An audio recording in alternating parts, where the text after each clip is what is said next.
There we go. Ladies and gentlemen, boys and girls, children of all ages, welcome back to the Age of the Forsaken episode something or other. I don't know, but the good thing is we got a KJ back, so we'll probably know starting the next one.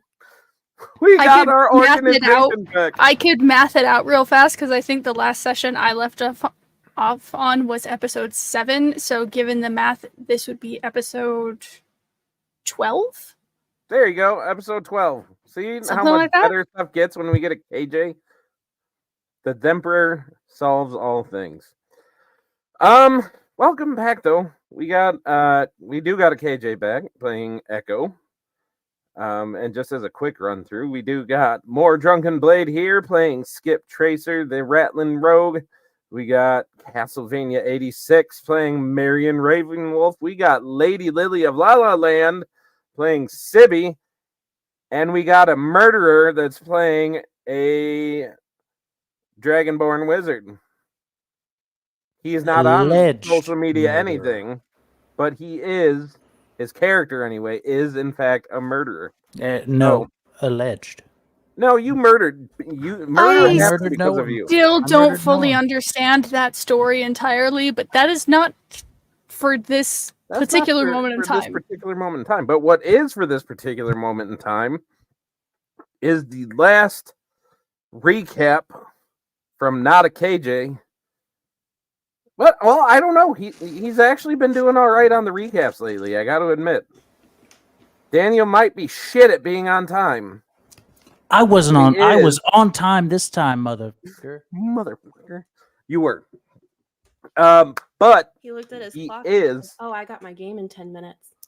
I did do that. What did you do? She said, I looked at my watch and said, oh, I have my game in 10 minutes. That sounds about right. Yeah, that does. It's not like your DM messages you every morning of a game session being like, hey, today is the day or anything. Oh, see, I mute Discord for you because, I mean, it's just da-ding, da-ding, da-ding, da-ding, da-ding. It's nuts. It's crazy. Awesome. Sweet.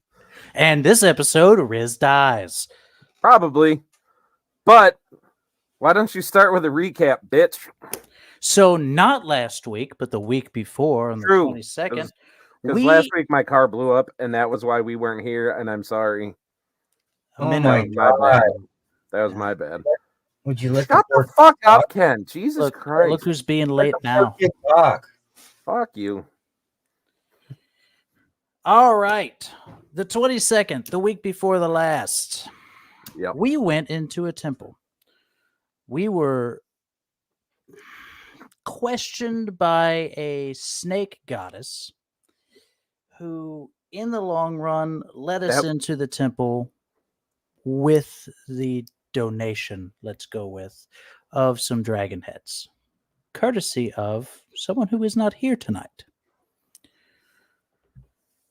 From there, we were able to walk around and find, thanks to Skip, nonetheless,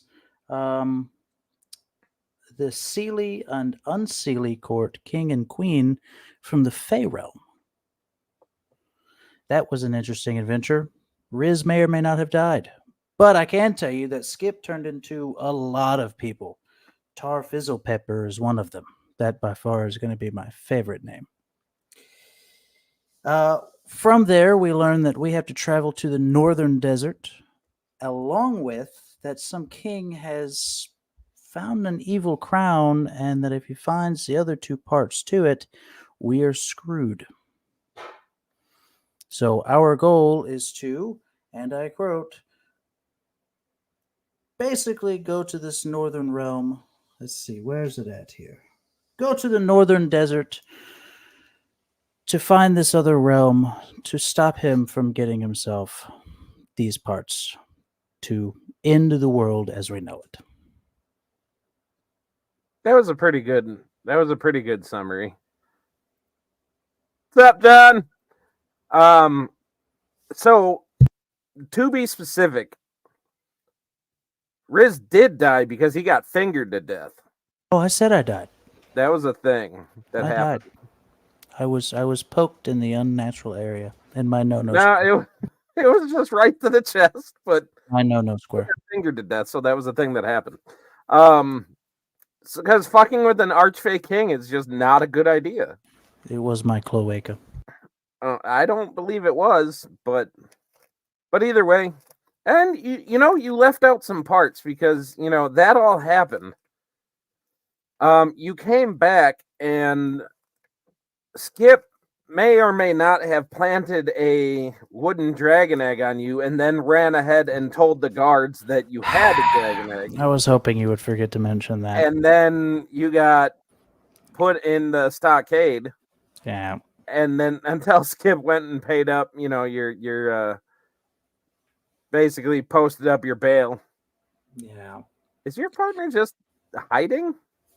Yes. Or No? advertising? What are you What's doing? happening? Giving you a backdrop like everyone else. Oh, she's giving me a backdrop like everyone else. Everyone else has this fancy backdrop. And I mean, I guess that's kind of true. Dude, your partner is fucking awesome. Oh, she's great. I love her. Ironically, that's one of my T-shirts. It's a button-down shirt with an octopus holding a guitar and a smoking apparatus. All right. So that leads us to where we are and where we are going to pick up today.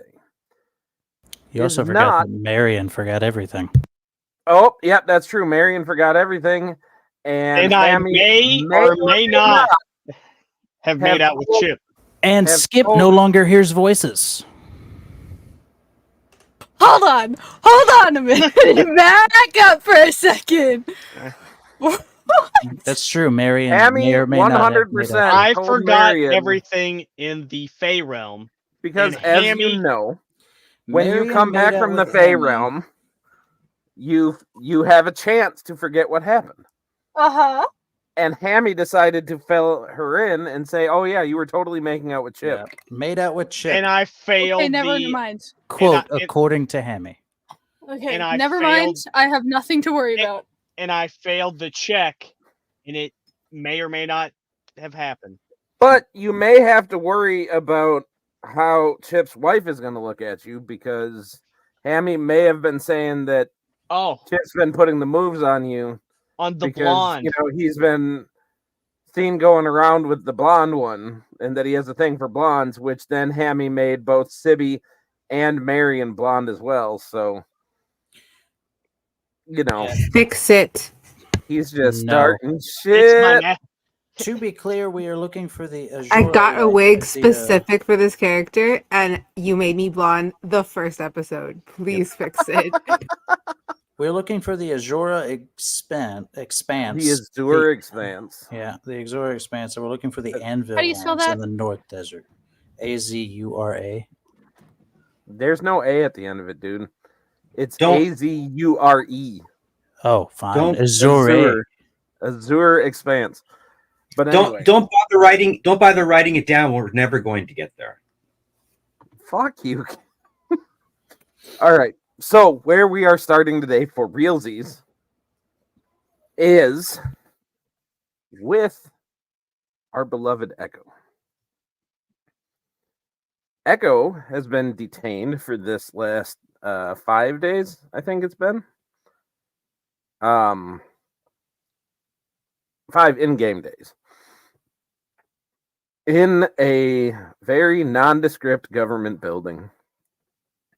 Its insides are oddly lavish compared to the outside, but you have been kept in just a solitary room. You got told that that there was an inquisition because the certain officials believed that the Veil of the Vigilance have been compromised. They think that somebody is passing inside government information and the Veil is suspected. So they brought you in and they put you in the room. You have been unable to communicate with anybody inside the building or outside.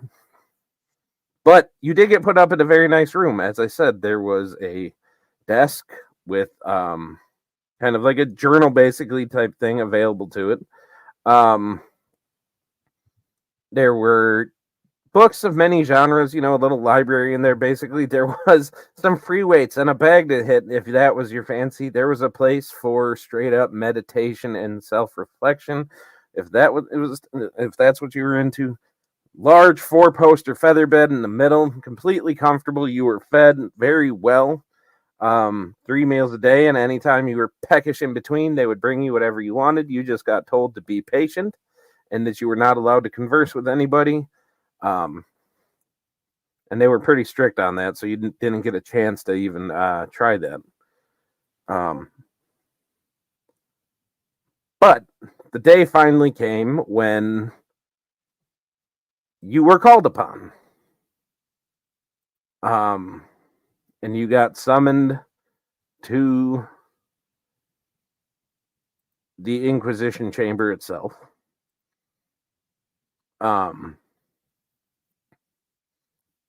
And so you get led down kind of a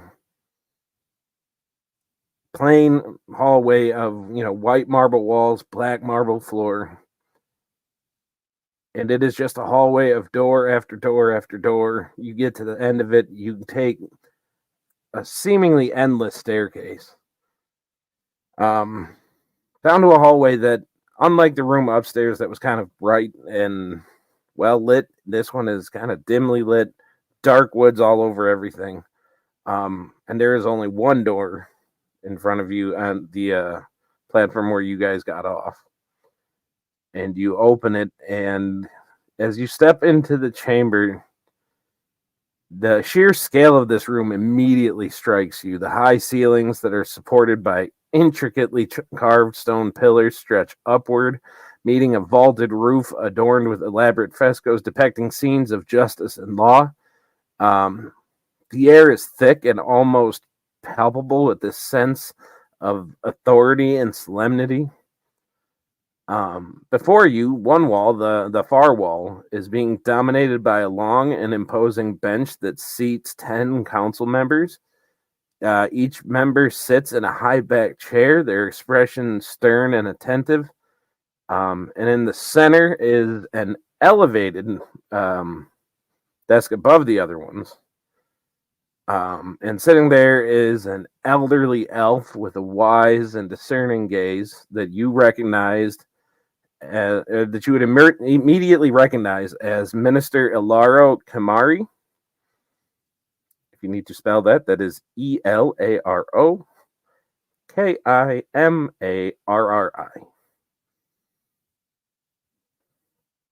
And flanking them are the other council members. They're all their eyes just fixed on you at the moment. Lining the two other walls are rows of padded benches meant for gallery seating during public sessions, but they are currently empty. Their silence adds to this chamber's just heavy atmosphere. In the center of the room are two tables that stand just a little bit apart. One is clearly designated for you, as a single chair is behind it, facing the council bench. At the other table, there are two that you recognize as the Inquisitors. Two human males, their gazes equally intense as they just watch you enter, each of your footsteps kind of echoing in this loud and empty room. What are you feeling in this moment? I think as Echo is taking all of this in, and really this is the most noise Echo has probably had outside of their own voice in about 5 days, and whatever sounds they happen to make in their room. So they're a lot more aware of even the smallest little things that most people wouldn't be noticing or paying attention to, noticing the breathing patterns of each council member, the way they shift in chairs, feeling the stares on them. And even though outwardly they carry this very calm and collected demeanor, their heart has picked up its pace a little bit in anticipation of whatever is going to be happening here. Okay. And as a quick trigger warning to people watching at home, there may be some rude handling of non-binary peoples in this scene, and it's intentional. KJ I was warned ahead of I time, was gonna and say, we we have talked given a about it. thumbs up. yes. So don't be offended because it's in character, and I wouldn't do that. Anywho, I hope. Fuck you, Charles. That was good. Listen, it's a good one. I hope Jonathan makes it in time. All right. So, as you sit down,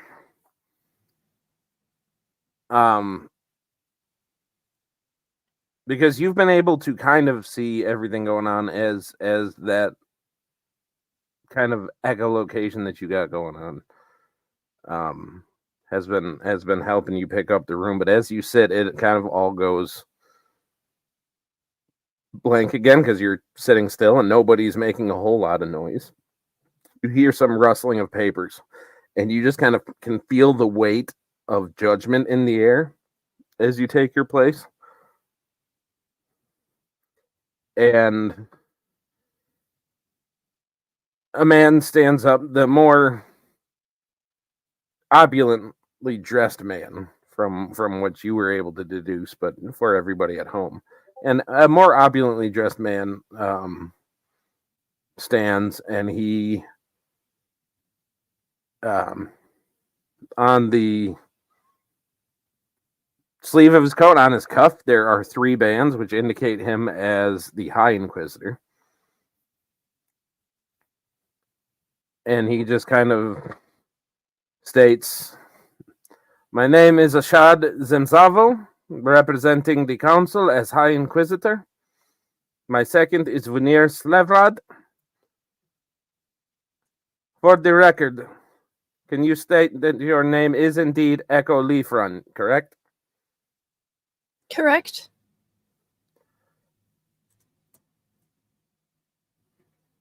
"Can you confirm that you are indeed a member of the organization known as the Vigilance of the Veil?" I am. "The record shall show that she has indicated that she has vehemently and quickly agreed to this, yes?" And some stenographer kind of just nods. "And what rank were you in this organization?"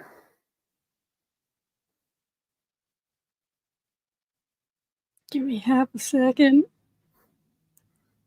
May the record know that she is hold on. hesitating. No, that was KJ. Echo kind of head tilted to be able to hear the speaker easier. I was a shadow adept.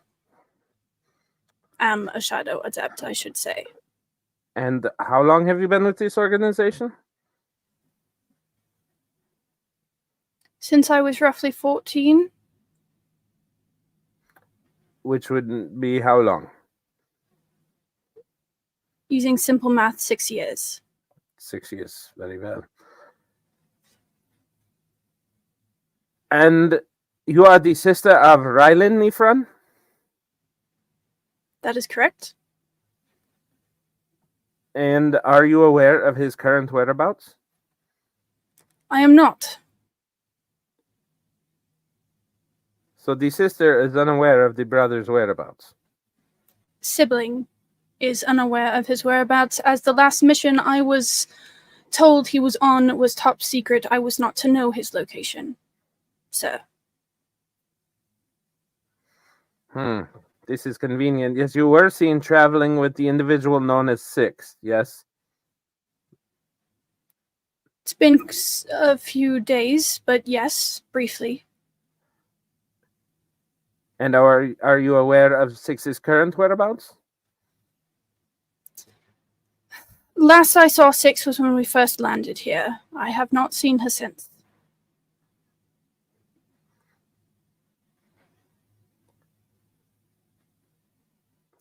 Very well. To your knowledge, do the Vigilance of the Veil operate separately from any government organization? As far as I'm aware, that is how we operate, yes. Completely separate from any kind of government overview, any kind of government supervision. Yes?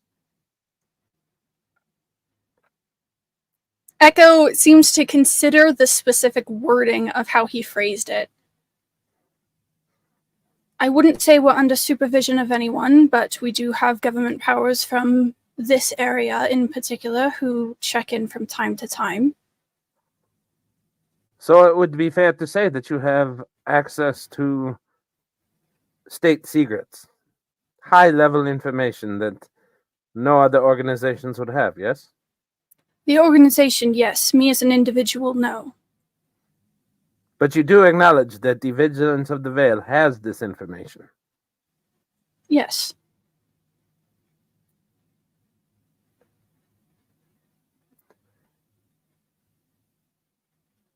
Have you ever heard whispers of the Crimson Dawn and a promise of a new era?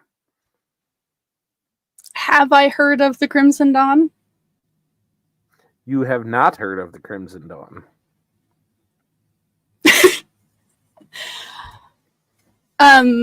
There's a consideration and long thought as if trying to sweep through their mind and their memories. I have not, no.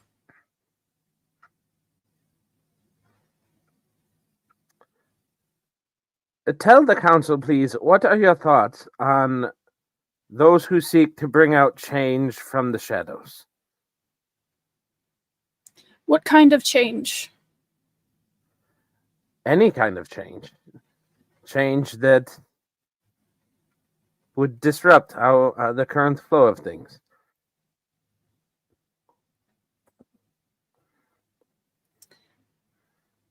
There is not a hesitation, but a thoughtful pause. In my opinion, change is good. However, it depends on the kind of change that you're seeking for. Change to dismantle a pre-established peaceful governing body is not something I condone. But small changes here and there to benefit people and their lives, I do condone.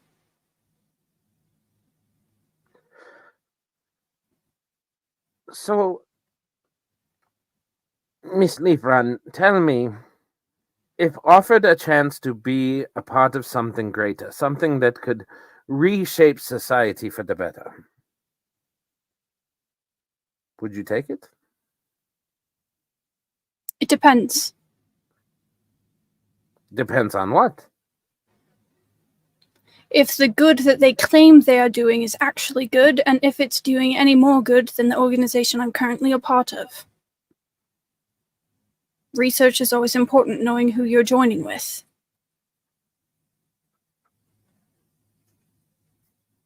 And because of your heightened senses, you can kind of hear him just kind of like stroking his beard and taking kind of an inquisitive second to reflect on your answer.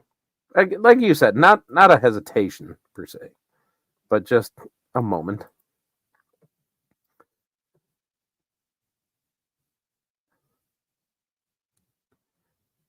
Miss Leafran, do you believe that sometimes the ends justify the means, even if it means bending or perhaps even breaking a few rules?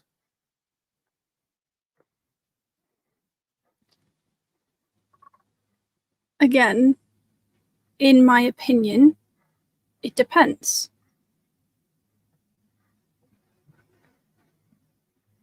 Depends on what? Clarify your statement, please. Depends on many factors. What are the rules and how important are they to the structure of a society? Are they personal rules that someone has put in place? Are they legal structures and rules that have been put in place to protect people? If it's the first, I believe, yes, it's okay to break said rules because a singular person's personal rules should not dictate everybody else's actions. If it is those of a legal governing body, depending on how severe the rule and how much it is meant to protect, I do not believe they should be broken. However, there are times in my life, personal experience, where I have used ends justify the means. Nothing extreme. I've never broken any rules, but discomfort to one or few people for the means of helping the greater, I believe they should be taken under cautious circumstances and great evaluation.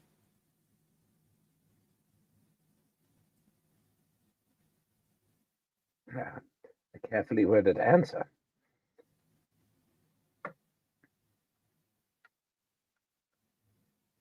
Have you ever found yourself in a situation where you had to choose between loyalty and truth? I have. And how did you handle the situation?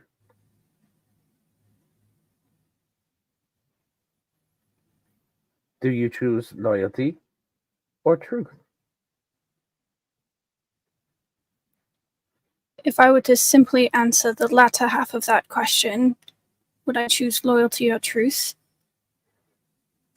As I've said many times in this room, it depends. But to answer the first half of that question, in the circumstance I was a part of, I would like to say I chose both, but when it came down to it, I chose truth.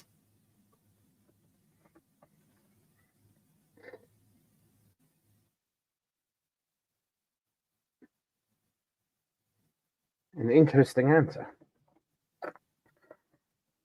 How do you feel about the current leadership within the Dawn Knight Confederacy? Do you believe that they are leading us towards prosperity, or do you personally believe that they are leading us towards ruin, in your opinion?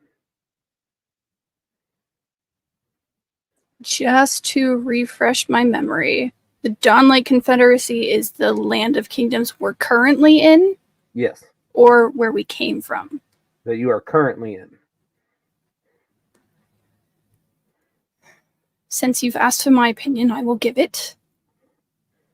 I've seen circumstances in both this governing land and our opposers. Comparing the two, it's easy to see the differences. Here, there's much more joy and prosperity, and even though, yes, there is darkness and troubles in small parts of every city, I'm afraid that that's just how society works, and no matter how hard we strive to aid or correct that, it's always present to remind us to be humble. But in our opposers' kingdoms, life is much different. Life is dark and dreadful, and you never know if today will be your last.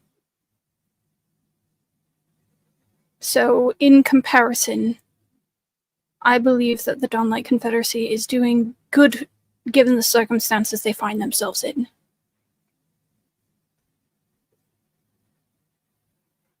And you hear the scratching of quills on parchment.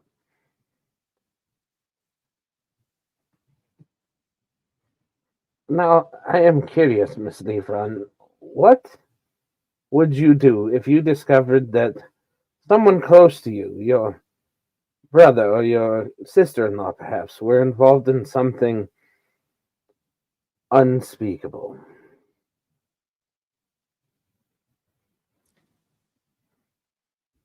Well, right now, without any evidence or proof to suggest that, just your words, I would have to tell you that I wouldn't believe you. But it would send me on a path of research to find any truth or lie amongst the words, to find the truth. And if you find that Because- they did, in fact, do this unspeakable thing, would you stay loyal and report it and bring him to justice? Or would you stay loyal to your brother or your sister-in-law? As close as a relationship as I have with my brother and my sister-in-law, justice is still justice, and I do not stand for people doing things that are wrong. If it is something that is truly unforgivable, unspeakable, justice always has to be served. Someone has to do the time for what they've done.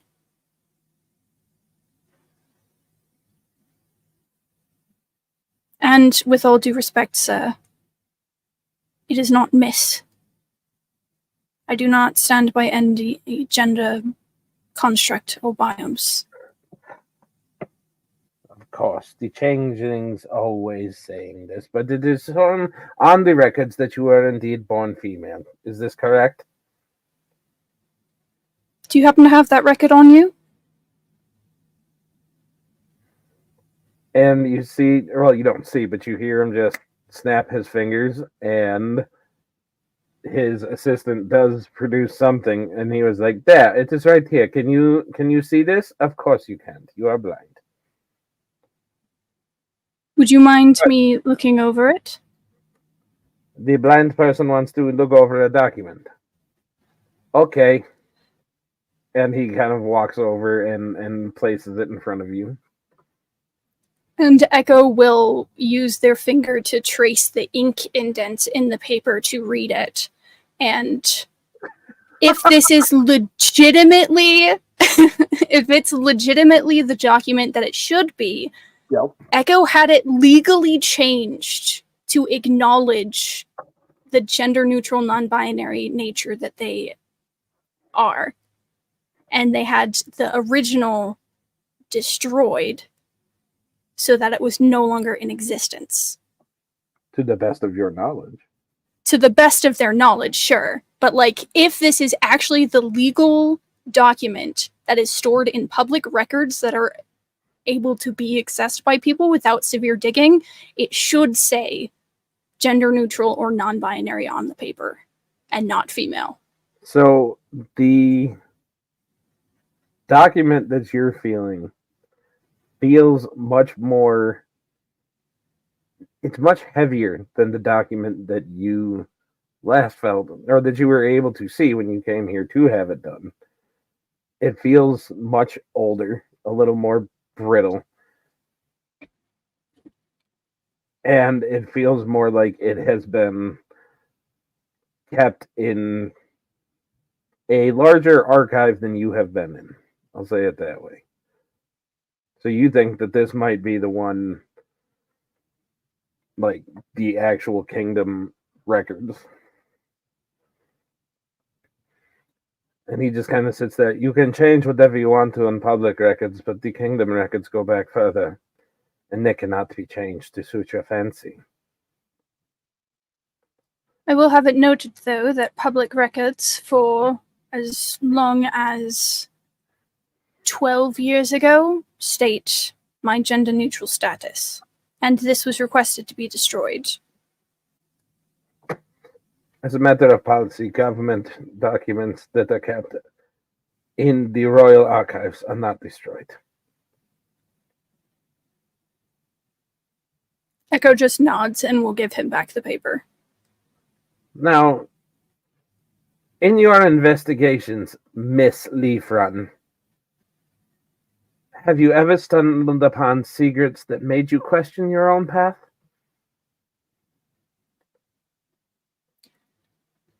As of this very minute, no. Never.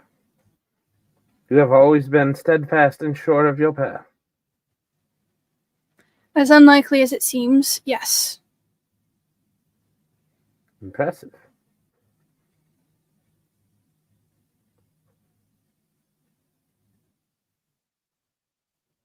Now, as a matter of opinion, to go to establish your outlook, Imagine a world where the power is held by those who truly understand its value. In your mind, how do you think such a world would look?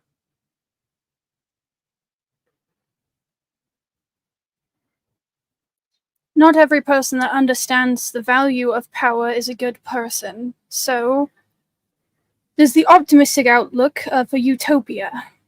People running and governing for the good of everybody and using the power that they understand for the greater good. But if we're realistic, it would more look like an anarchy, a dystopia.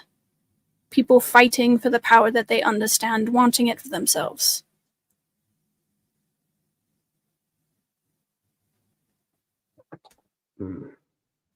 Such a bleak outlook. Some would say that change is inevitable and those who resist it are swept away. Would you agree or disagree with that? I do believe that change is inevitable, but I don't believe that everyone will get swept away by it. Change is part of fate, and fate is unavoidable. It's the same reason why those who do not learn the past are doomed to repeat it.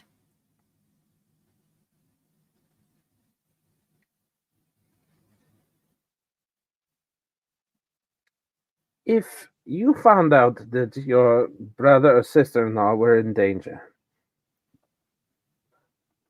if their lives were at stake, and a powerful organization offered you protection and resources in exchange for your loyalty to them, to save your brother-in-law or your brother or your sister-in-law, would you accept this, or would you allow their fate to come to them?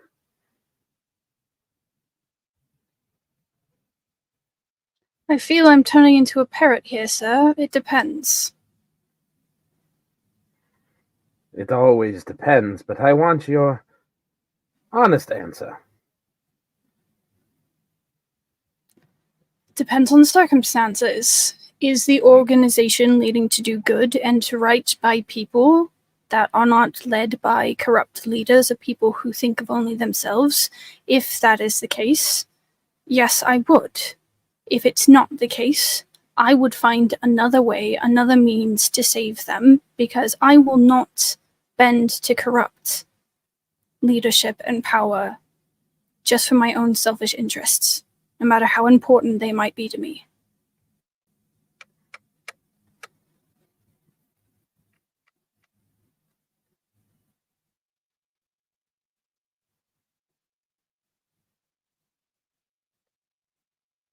What would you do if you found out that your order had been infiltrated by those with their own agenda and they were not doing what is right, as you say? Well, given as what I've been told is that you suspect just that, it's something to be delved into, something to be looked at. Hence, this, I assume. Yes, and if you were aware of the person that was allegedly passing this information had done what they were accused of, would you do the right thing and report them, or would you stand by them to whatever end? Why would I stand by them when I know what they're doing is wrong and false? Well, there are many reasons why one would do this. For personal gain, for protection, for many means. I feel we're talking ourselves in circles. I feel I've already answered this question. Or at least the circumstances in which you are expounding on said question. And you kind of hear like an annoyed huff out of him. And there's a very small, almost imperceptible, if you're not like absolutely studying Echo, a tug at the side of their mouth in a smile before it's gone. Damn. In your line of work, have you ever encountered any symbols or signs that seemed out of place, such as a rising sun or a golden hand or anything like this?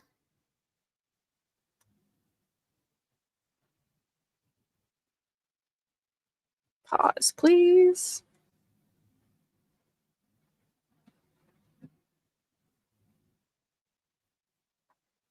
Gotta find the right set of notes.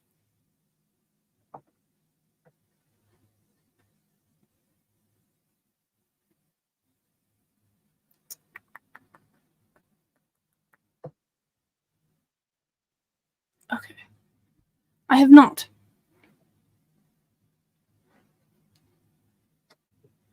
Very good. And then just one final question, Miss Leafrun. If you had to choose between the safety of your friends, those you have been traveling with, and the greater good,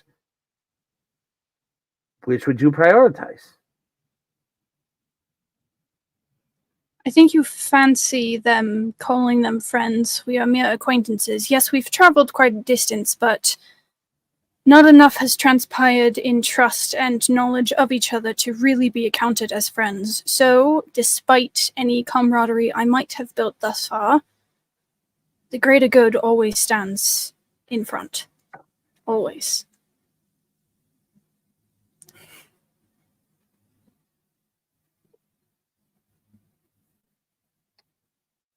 Very well. Ladies and gentlemen of the committee, I find myself satisfied with my questions. I have no further for Miss Leafrun, and as far as I am concerned, she can be on her way.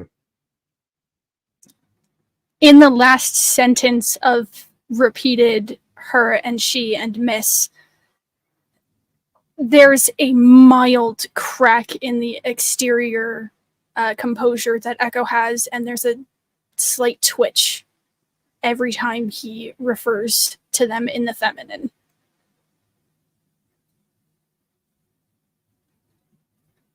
And your blind sight goes out how far?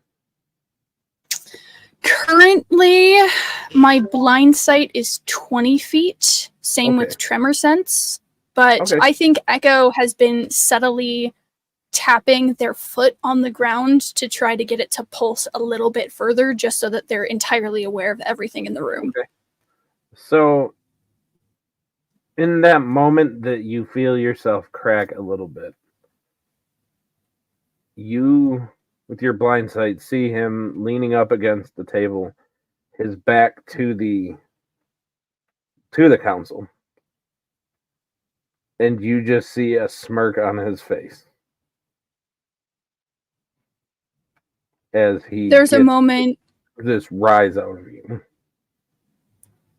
and as Echo catches that, there's this very uncanny moment of using that sharpened sense of positioning and awareness that they've been able to hone in the last 5 days of uninterrupted self-practice and self-reflection and training. That Echo looks him directly in the eyes, tilts their head, and gives a sickly sweet smile, as if none of this bothered them.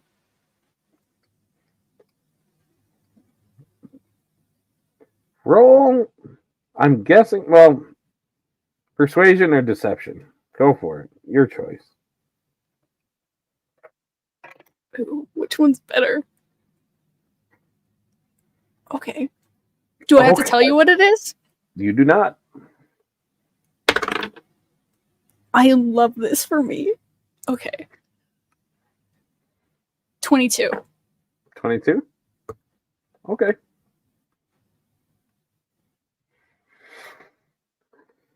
So you just see him kind of stand tall, and you just see this grin kind of grow even deeper, whatever that means.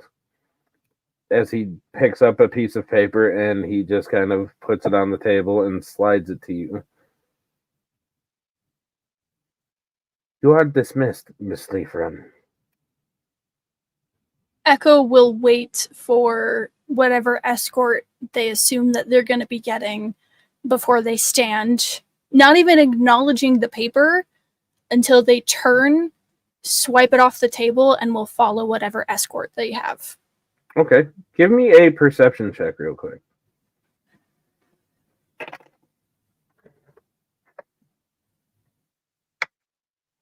Where is my perception? There you are. Okay, I thought that was a 1. It's not. These dice are so hard to read, you guys.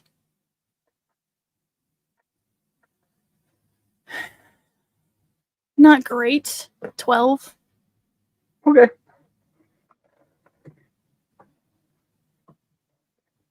So with that, you are led out of the chamber. You are led out of the building and just kind of taken to the exit where you were brought into this kind of, kind of alley entrance to this building.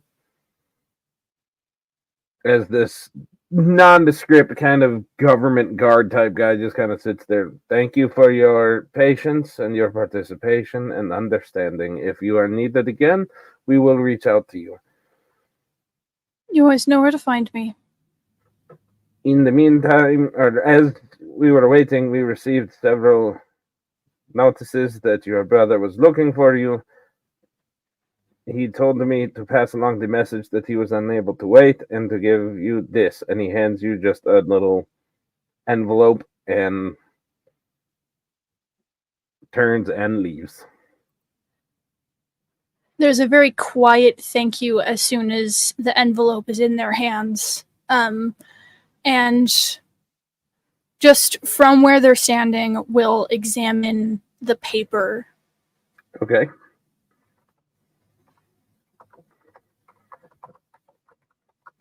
Okay, so like as you're walking, or are you just standing and reading it?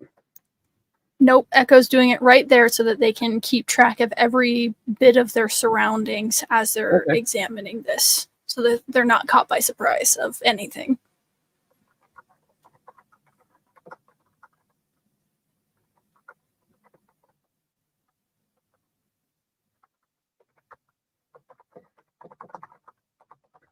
Secrets.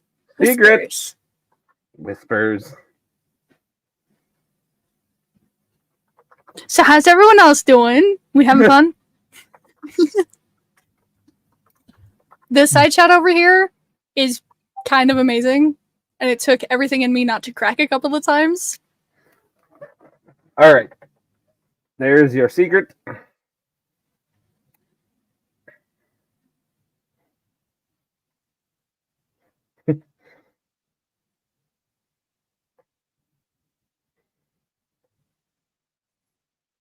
Mm-hmm.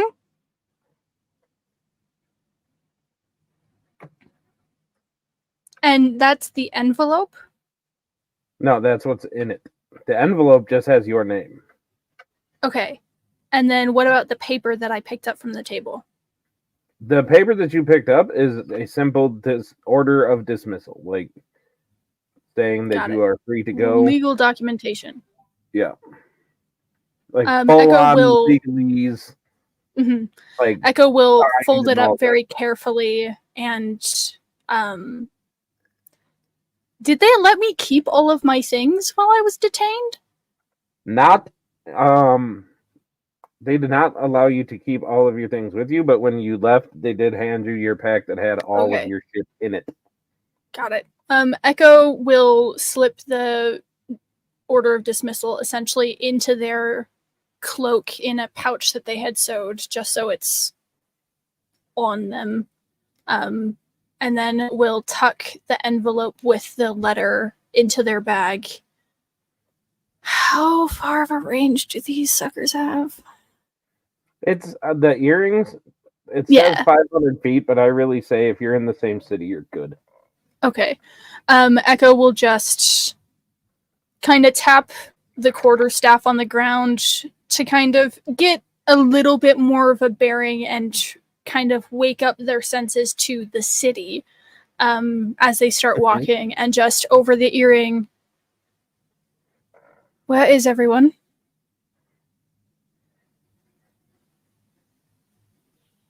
New number. Who dis? New earring. Who dis? Is that legitimately what Mary No, did? no. That Imagine. would be such a It'd be response. so funny. New earring. Who dis? Who dis? I Well, would hello. respond that are we at the tavern or are we at the house? Last Bro, time we left you guys off, you guys are. swimming. I wasn't. Last we left off, you guys were in the tavern for the night. You guys were getting back, and it is just as you guys were kind of settling in after getting back. So before everybody goes to bed, that is when this is happening. So I guess I would relay that we're at the tavern. That is not a brothel anymore. Would you say it that way? We're at the tavern that isn't a brothel anymore, Yes. even though they don't know what you're talking about because they weren't there for that discussion. Just given the tavern that isn't a brothel anymore, I think Echo, because Echo's been in town before, kind of does a mental checklist of the brothels that they know about and the ones that maybe And the might ones they potentially frequent? not be brothels anymore. How knowledgeable are you of the brothels, Echo?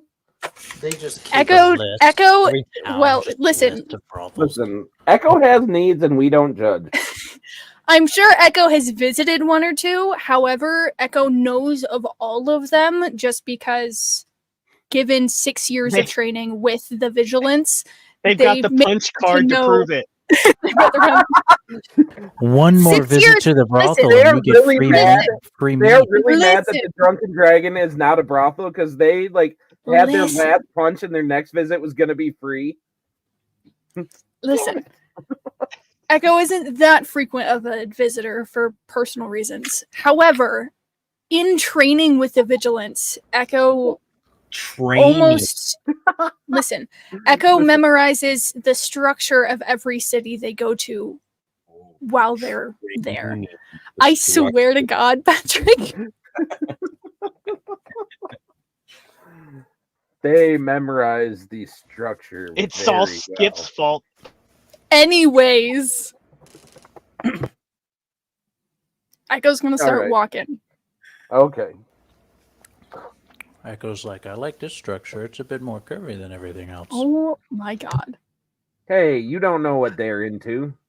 you Hey, don't. I said structure. I didn't say anything about anything. everybody They might not. everybody likes a 12-story building. Oh, you almost got a spit take out of that one. That was No, good. that would have been a good. You almost did. Nobody likes that. That's too much building. But anyway. Oh my God. But not the Chips Mom, it's not. That doesn't Jesus count. Christ, That you was guys. lame. It counts does just technically fucking count. fine. All right. So you get back to the Drunken Dragon, no problem. And I will say, as you walk in with your blind sight, you notice what is initially a kindly looking dwarf woman at the bar that just kind of like sees you and kind of like gives you a look up and down. And you hear Hammy, that's the one. That's the one that has eyes for your husband. As I hear Hammy, there's just as Echo is mentally preparing themselves for whatever the fucking concoction Hammy has made up about Echo that is absolutely not true. Well, for sake of this, because I got neither of them here, I will say that Chip just kind of comes and takes his wife and says, pulls her into the back of the kitchen and says, "No, we'll talk about this," and does his thing. Because unfortunately, Matt's work schedule, he got back to me. I don't think he's making it tonight, but that's okay. We have a plan. Don't worry, we have a plan. We always have a plan. was a plan. Echo will just kind of approach the bar, and to everyone who might be watching them as they stride forward, there's a slight tremble in the hand that isn't walking with the staff. Okay. Cool. I'm just wondering how they got in because I locked the door. They would have let her in. Them. Okay, we don't know that. That's my bad. We don't know them. Who is it? There would have been a knock at the door. We're not a brothel anymore. No. Hammy, we don't need hookers here anymore. Just kidding. Well, it's Echo, so whether you want to let me in or not, I will be outside. So what? We don't let them in. They just stand outside by the door the entire night. Well, you do And notice. it's raining. You do notice. It is 4 hours. It is raining, No. and you do notice because I'm going to retcon Let them this. in. I'm going to retcon this so we can play this out and see how this goes. As Oh, you're God. waiting for them to open the door, because not too far from that is the stockades, where a tall pink dragonborn is currently still locked up there, waiting to be released. What? You're telling me I wouldn't have seen them walk up while I was in the stockade? I thought I would be back at the brothel by now. I mean, maybe, ex-brothel. but I want to see what happens here. Lord. Hey, hey! So all right. So you see Echo walking up. What do you do? How far away am I from them? The drunken dragon from the stockades is probably 50 feet, 60 feet. Great. We're gonna draw that type of crowd now. I'm just. You ain't been had If till you've been had by the chief. Anyway, I gonna would go- have noticed them, which I'm guessing I would have, being probably the only blind person in the vicinity that can walk relatively well. I guess my initial statement would be, I see you've come back to join us. What happened to you? a man in the stockade says. Rattle, rattle. I think there's like Echoes at the door, and there's like a stop as they're listening to you, and then a turn, like pivot on their feet, and starts walking towards the stockade. I think the more interesting story is how you found yourself here.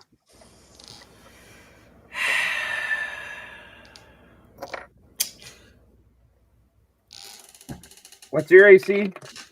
Mine? Yeah. Keep in mind you don't have your anything, so you can't have 13. major up. 13? Oh my Okay, God. cool.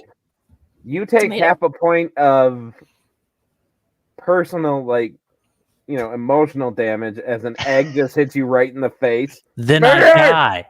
No, I put out No. I put out a basket of tomatoes. We don't throw okay. those are food to eat. I put a basket of tomatoes over there. Got it. Okay. I have And a then- point of health. No, you've been healed.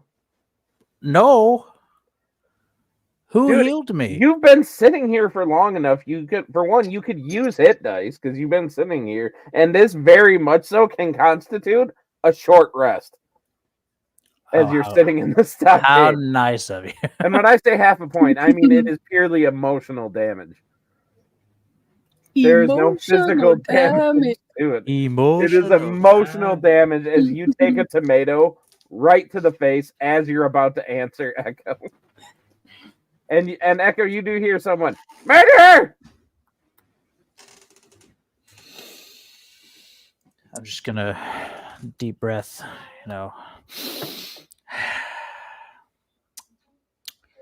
It's a good thing I like tomatoes. So I- they're calling you a murderer now? Alleged murderer. Bad Hmm. stuff happened at the North Gate, which Hey, might Skip, have involved a dragon roll a d4 for me. and Me or him? Skip. Skip. might have involved a dragon and the possible death of a civilian who was healed immediately. 3. Okay, Brought this back to one you life. are actually going to take 1 point of bludgeoning damage as somebody threw a pumpkin at you. They threw a whole ass pumpkin at you. Murder! Somebody Hold on, rescue wait. Somebody Give me half a second. Is this something I can do? Too late, Is pumpkins this hit a me. thing that I have? I mean, sure. Right, the squishy, half-decayed pumpkin has already hit him and is just slimily dripping down his face.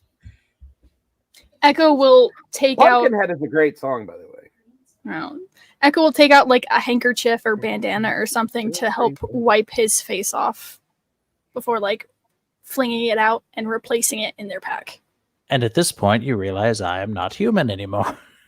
No, I they were already there- knew that. They were there for that. Oh, They were okay. there for your transition into being a dragonborn. Oh, then we're all good. And Echo will I'm stand. fairly certain in that was their front of last him. session.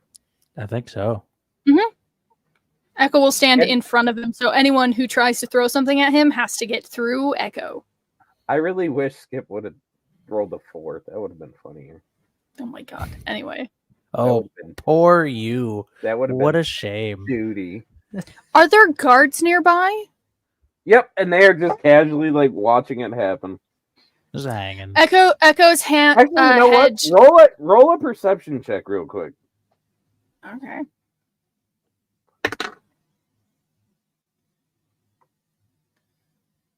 $22. Is this the 22? middle point where The it's been half-decayed, processed? like rotten pumpkin may have been thrown by a guard. You are Hmm. 90% sure that it was. Is this like the processing period? Because you said there was like a 4-hour Yeah. processing period. Oh, Yeah, okay. this So is it's a- been this is paid. that- I'm just this is waiting that- to be released. Yeah, you know the red tape has to clear. They have Uh-huh. to fill everything out in triplicate. Echo's head just kind of leans up and towards one of the guards. Probably the one who Echo thinks threw the pumpkin. How long is he to be here for? Till paperwork clears, the boss gives me the okay to let him out. And how long Like- has he been in here for now? About 3.5 hours. There's a nod, and Echo turns their attention back to Riz. You could be out of here from anywhere to the next 5 minutes to the next half hour. Thank you. You never know. Paperwork gets held up all the time. I've Do- done said paperwork. Mm. Well, thank you for standing in the way for the moment. I'm just glad that you made it back alive. Where were you? Ah, yes, to my story. There is a suspected mole in my organization, so all members of said organization were put in detainment, if you will. So the last 5 days have been spent in a comfortable, but for lack of better wording, cell. Before not too long ago, I was questioned in an interrogation court setting by the High Inquisitor and one of the lower Inquisitors amongst the council. And he says he's satisfied, but I don't like the way he was questioning, or at least the way he was phrasing questions, or the fact of his blatant disregard for my chosen identification. As a quick note for anybody that tuned in later, that was planned and okayed by KJ. I want to. Yes, it was. So I don't get burned at the stake. It was consensual, and asked them about it beforehand. We're good. There's just gonna be a disclaimer at the beginning of the video. Yep, just a disclaimer. Just the dude. There should be a. I need to include a constant disclaimer flowing at the bottom for all the shit that I say. Anyway, continue. Content in this session were discussed been beforehand. Has been approved. Has been approved by all parties. But anyway, Continue. Do they know who? Do they have an idea on which direction to take? Is the mole? If they do, I do not know. However, given the line of questioning that was asked upon me, which I'm sure was asked upon most members, if not all of them, who've been interrogated thus far, I would say that my brother might be a suspect, but that's just speculation. Isn't your brother missing? Last I was told by my mentor, who was also his mentor, he was on a high security detailed mission. I was not to know where he was, but I know he was in town not too long ago because I received this and quickly pulls out the envelope before putting it back in the pouch, informing me that himself and his wife have left town, given some unexpected, but I dare say happy news. Well, that's good that it's happy, I would suppose, but that's a shame that he's being potentially accused of whatever might be going on.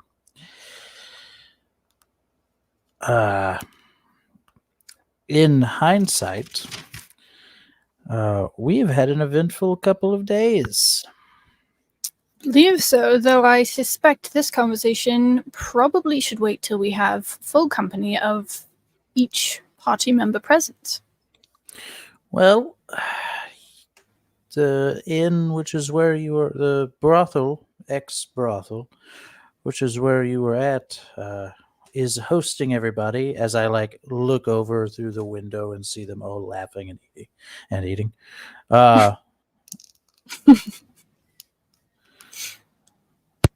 just gonna wave back, Give me a con save real quick.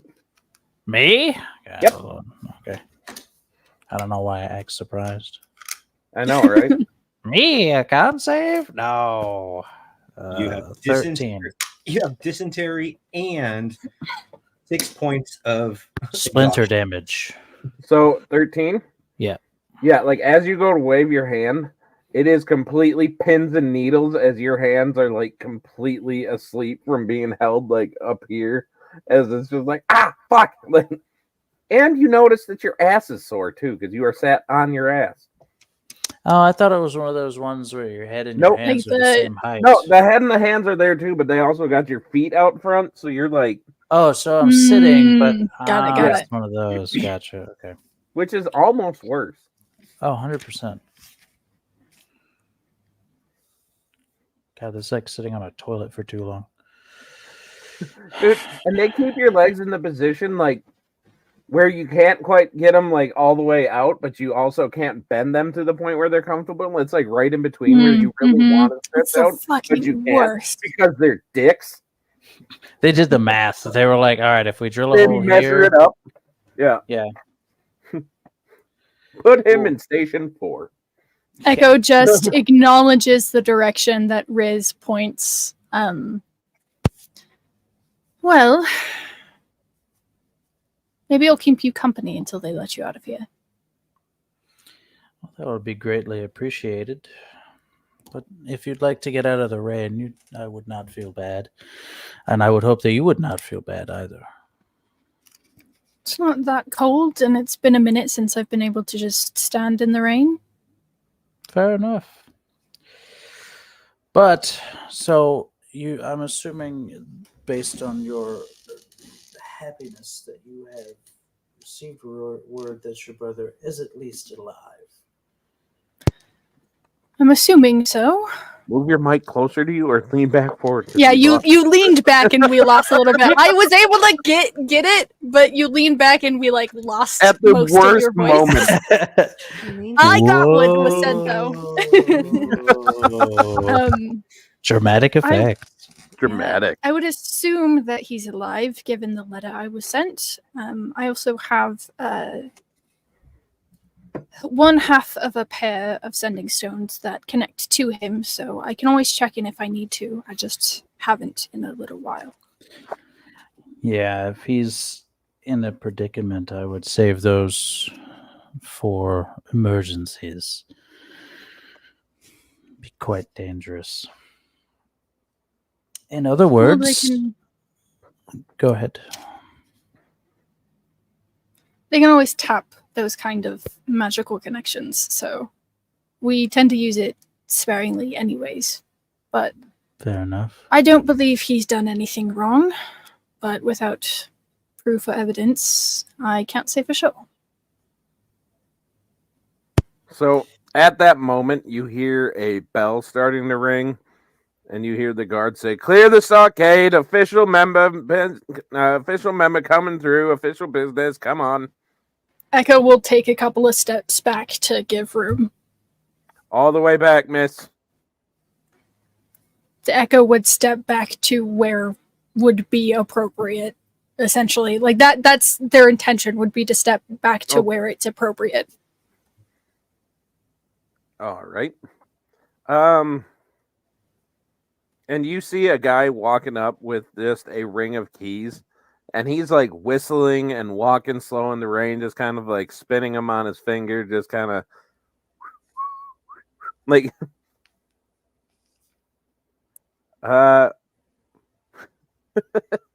okay. Riz, you suddenly get just doused in something unpleasant. I'll just say it that way, as a bucket just kind of comes flying at you as somebody's walking by. And you notice the guy with the keys kind of drops it and takes like 5 minutes picking it up. Like, he is really playing it up. I'm just gonna hang my head.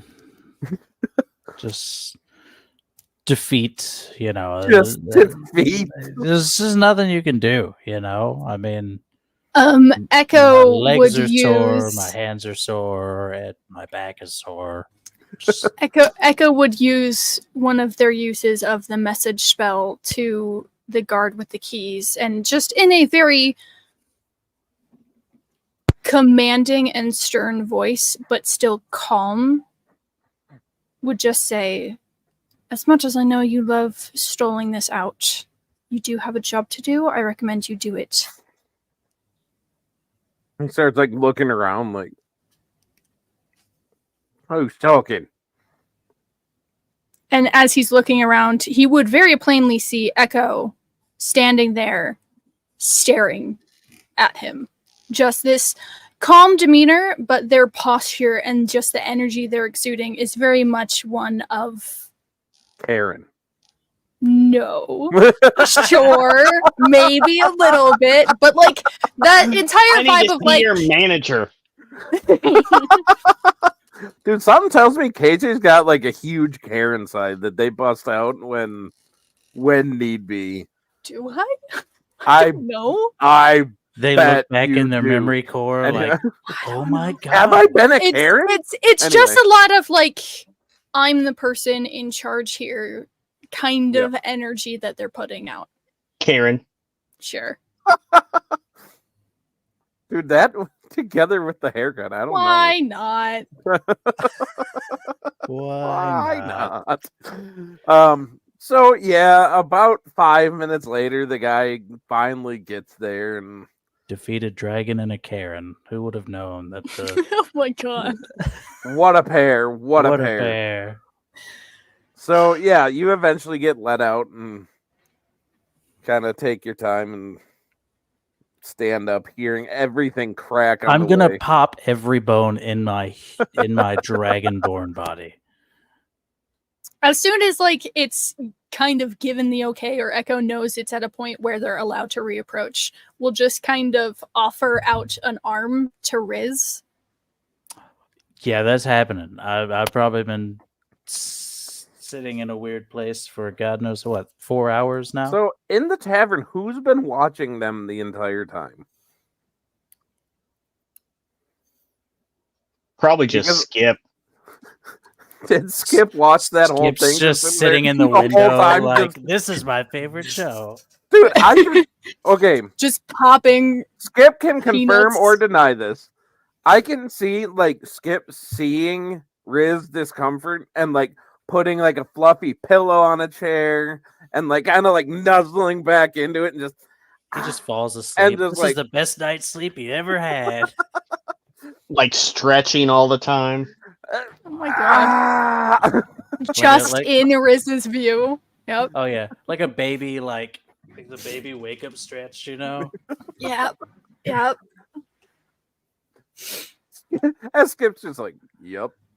Oh no, I'm thoroughly gonna like hold my lower back and like shuffle walk to. Even though you're 17 years old, you feel like you're the 90-year-old Riz again. It's just- Yep. Oh, Yep, with Absolutely. extra vertebrae. got it. So they come. So you go to the door. 100%. Do Mhm. any of you let him in, or does Skip just stay in his fluffy like beanbag chair that's at the window? I think Echo would knock with the quarterstaff and then wait for like 10 seconds, and if nothing happened, would knock again. What time is it? At this point, it's just past dark.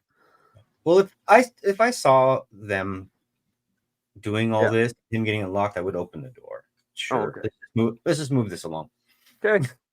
So they are now in the tavern. You guys do all notice that there is a distinct odor on Riz. Echo will just help Riz to a comfortable location, I and then say we'll out- find a seat. I say out loud and I move my hand like this. Prestidigitation.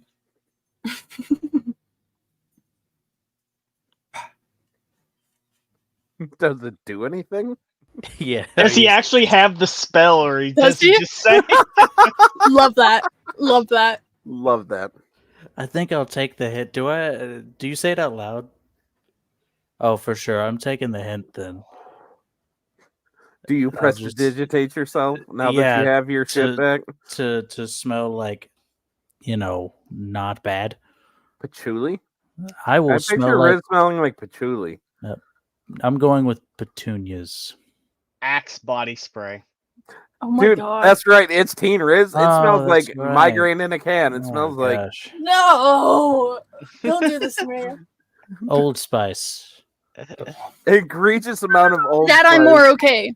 I'm more okay. I can deal with Old Yeah, So he Spice. has I the live with old brothers man. who Hold use up, smells. Old hold He up, should. hold up. Hey, Ken So- had his hand up. Hold up. Don't forget we have a new person in the party that Echo has Yep, never that is met true. yet. So Echo, you do walk in, and you see. Yeah, your Echo friend. would have walked in, and it would have been helping Riz to a comfortable location, and then finding a Right. seat for themselves before doing like And- a double tap to check the entire area. and you get the and Chip helping Gwen to the back to the kitchen area, and then you notice that there is a adorable little blonde elf rogue. I think a wood elf, right? That is very irritated. Like she's sitting there like looking at her hair, just pissed off. Like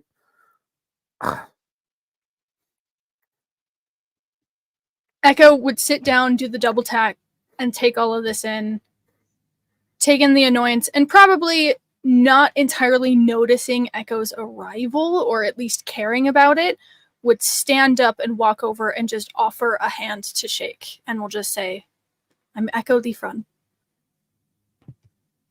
Huh? Oh. Guys, somebody got in. They're with us. Oh. Hand still hi. extended for a handshake. Hi. She would reach out and shake it. Oh, hi. I'm Civi. I am really upset right now. And I can I'm tell that. But if you're part of the party, hi. I've been hanging with them for a couple days. I still don't know why, but they haven't kicked me out, so I'm still here. I think the only way you could escape this group is if they left you somewhere. which happens more frequently than you think. Hammy says does. from Skip's shoulder. Well, I hope they don't, because I have a terrible sense of direction. That's not true. They I have leave really people good to So do die we- all when the I time. pay attention. All the time, they leave people to die. Don't worry, we all have terrible sense of direction. You guys took it's like 6 days to get around the mountain. It's great. So, I have been told that a lot has transpired in the last 5 days. You could say that. Yeah, Marion made out with Chip. There's a immediate pause, turning of the head in your direction, then towards Marion, in questioning of whether or not this statement is true or pure bullshit. The I rat haven't falls been- off of Skip's shoulder. Keep in mind, this is according to Hemi. Look, there may have But- been a temporary lapse of judgment, and I don't remember everything, and apparently has a thing for blondes. Hammy said it was pretty convincingly. There's a half, Nobody- as you say, has a thing for blondes. There's a half moment of an upward eye lift to their own platinum blonde hair before turning their attention back to you. And I haven't had a chance to speak with Chip in private, so we're just Yeah, I know that rolling guy's with not it. an asshole. All I'm saying is, when does this come off? It's just, when does it happen? I'm assuming that was I Hami's want to doing. look like my sisters. They're back, and I don't have the same hair color. Well, it is my natural hair color, and I haven't dyed it in a while, so I just decided to leave it blonde. You guys watch as Sibby's hair turns back pink. Or blue? No, it's pink. Red. Her hair is like wine red. Oh, that one then.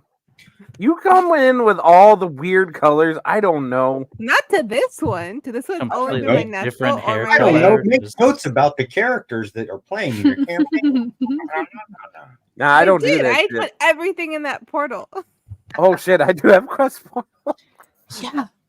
We have it there for a reason, Ryan. I have Shit, it DM. open right here. I Shit, am DM. Who asked y'all to DM. fill that shit out anyway?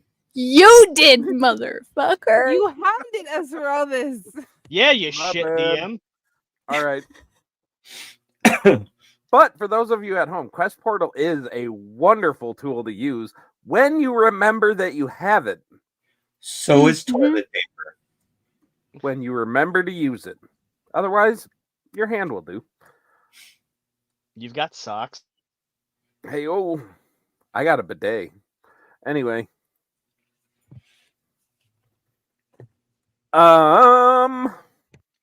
Okay, so yeah, you guys are home. To appease Ken,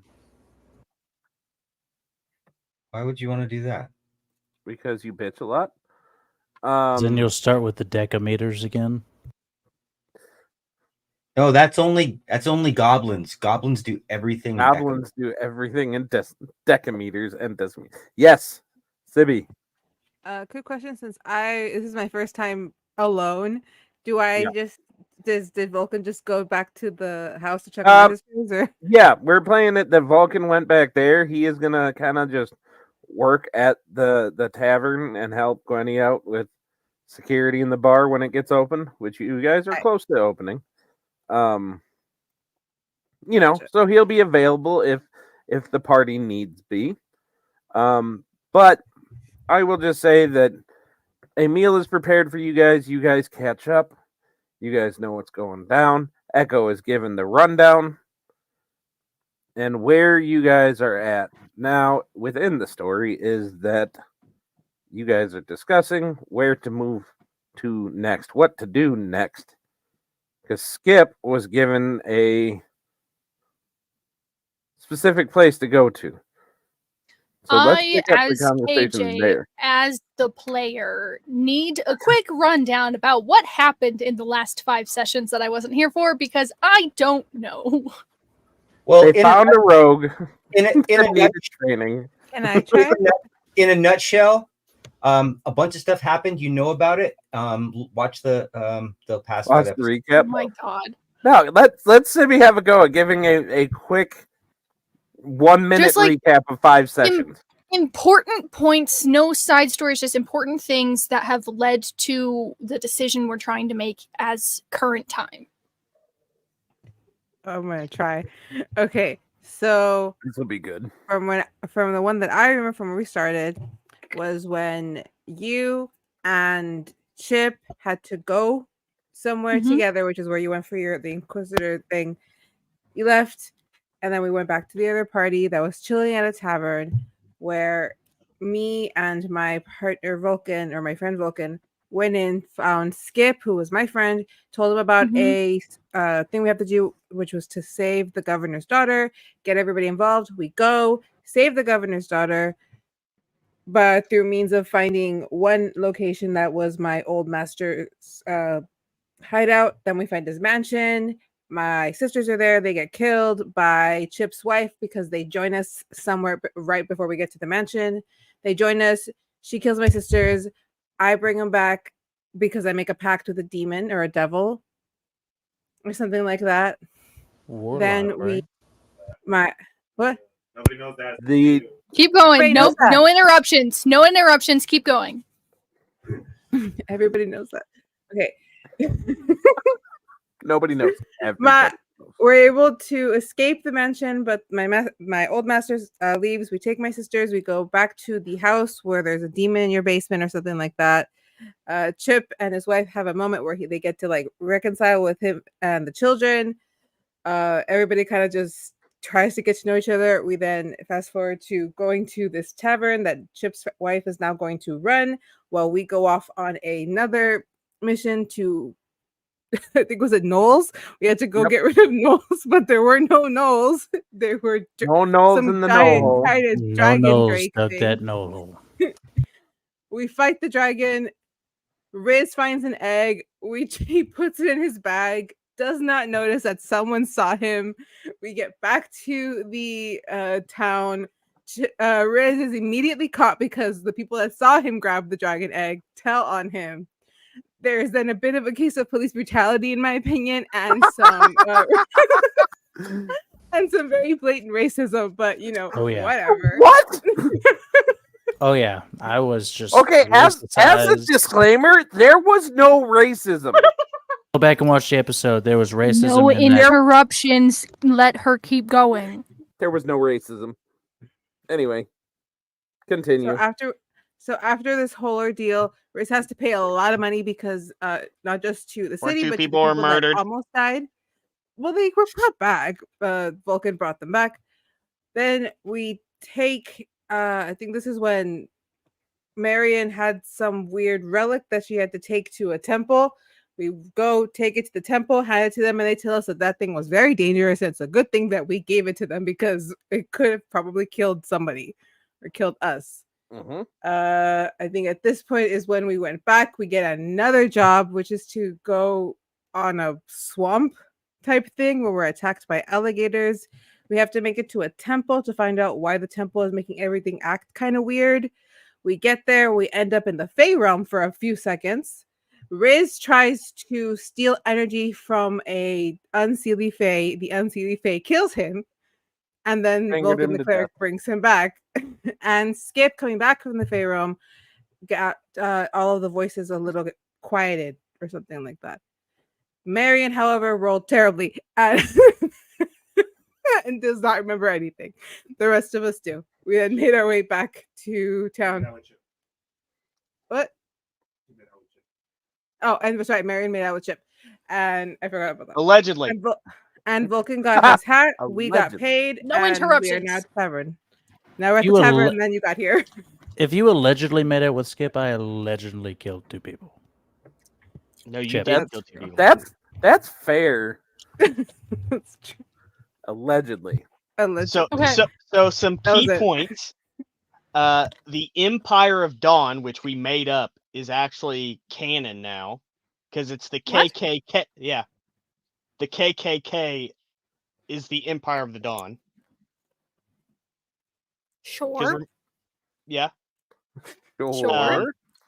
We learned of the demon that has the crown Okay. that is trying to Devil. collect the crown and a sword and armor of the gods. And the Okay. sword can apparently kill a god. Okay. And we're tasked by the Fae to find those before the demon and the crown, which has possessed the king, gets them. And the Fae don't know where any of the shit is. They think. Question. Okay. Is this demon the same one that's haunting our basement? We have not really confirmed that because we have not talked to you. Also, I'm going Okay. to say this very specifically because it matters. And Boroshan will is the agree with demon. me. Demon and devil are two different things, and you got to make damn sure that you are referring to them right. Because if you call a devil a demon, he will That just will gut do you. so many bad things. He will just gut you where you stand on principle. I And was same trying thing to if you talk call a really demon a devil. So if you are getting a deal made with you, just like to Lily, as like somebody new in the D&D space, if a deal is getting made with you, it's with a devil, because devils are lawful, not lawful good. They are lawful evil, but they are lawful, which means they will make a deal and they will stick to it. They have some level of organization and hierarchy. Yeah. So that's just a little teaching moment. Okay, It's a good so thing I the didn't say it in pact character. the pact is with the devil, but the individual trying to get the crown, sword, and armor is a demon. He is a fiend. A fiend. That's all I'm going to say is that he is a fiend, and that's where we're going to leave it for now. That's as much as you guys have found out. Lovely. Him and the king are one and the same. Now. Okay. And the information that Skip got about a place we're supposed to go to, I guess now we can jump into RP because this is updating Echo. Yeah, it's a sword made for killing gods, armor made for protecting from the gods. And Boroshan is the name. Boroshan with a V. Voroshan, okay. Which, did we ever get the name of the one that you talked to in the basement? That was Chip that talked to the one in the basement, but I had you had the dream. I had the dream. Right, but in the dream, you never got a name. No, because he literally. Hold on. Do we want to start like in character things? Well, to wrap it up before you jump into the RP part of it, you were never given a name, and nope. I don't think Chip ever got a name from the guy in the basement. So the imagery is there. We have imagery of him, but never a name. Yeah. And that is where y'all can jump into RP so that Skip can get you a name of where you're going and we can get going. So do your thing. So we have an unidentified fiendish individual who has a crown and is after some other items. Do we have any location we're looking for? Any identifying marks of said fiend? Anything to go off of?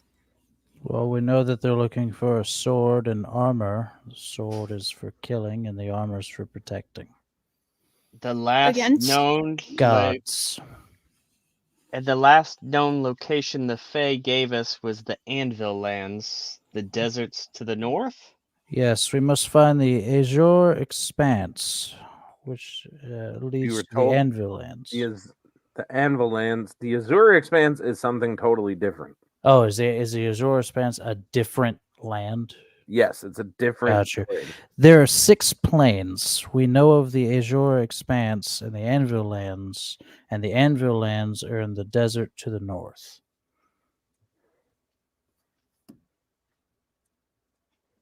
Specifically, we need to seek the desolated steppe in the North Desert.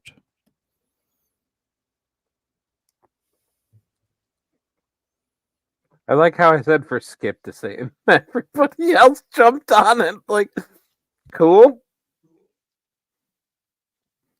Y'all suck. Okay.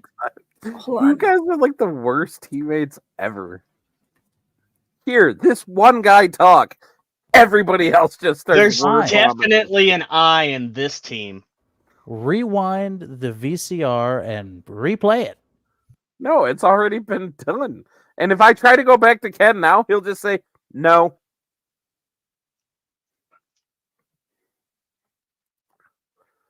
Do we have a description of this fiend? Just the name. A name? Did they describe the crown to us? They did not. They didn't describe the sword or the armor either. They just said sword for killing gods, armor for protecting from the gods.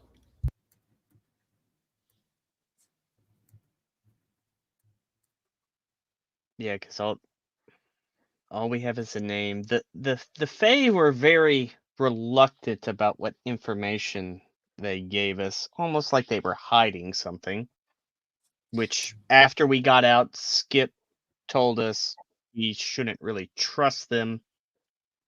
The Fae tend to be very fickle individuals, often only revealing actually pertinent and helpful information upon a deal. So unless you made a deal, I'm not surprised that any information they may have given you should be taken with a grain of salt. The same thing Skip told us. You said this fiend, you got a name? Varashan? Varashan, yes. Oh, for the love of God, nobody say it a third time. Beetlejuice. Juice? Beetlejuice? At being told the name, does it strike me that this might be the name of the fiendish entity from my dream? You have no idea who the fiendish entity from your dream is. You have never seen it. You've never seen the likes of anything like him or any of the ones that were with him. Did the individual thing you saw, did it have a crown of any sort? Because this crown seems to be a pretty key item. We didn't pin them in conversation. Hold on. Pause. I just have to scroll for a second. Do we talk that much? We just didn't pin the images of the demonic entities or fiendish entities that were in the dream because I was sent images. Yeah. Is the very first one the like main honcho guy that was trying to torment me the entire time? No, that would be the very last one. The very last one is him. Yes. The one with the big curvy horns. Yep. Yep. I guess you could say that. The depiction of this individual was interesting. Obviously horns, but this crown of sorts, almost diadem in a manner, kind of sat entwined amongst their horns. So I'd probably say it's the same individual. And didn't they mention something about the gods falling as well? Now I have to switch over to my notes.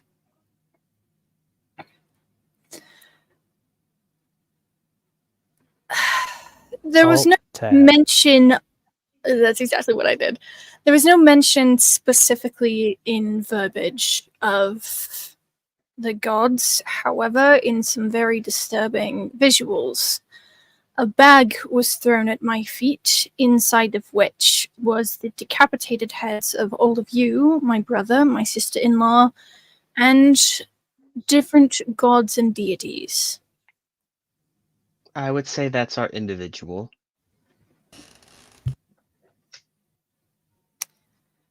He would not give me his name, but said that once I know it,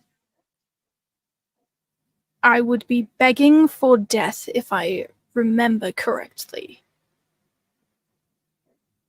Very ominous, not the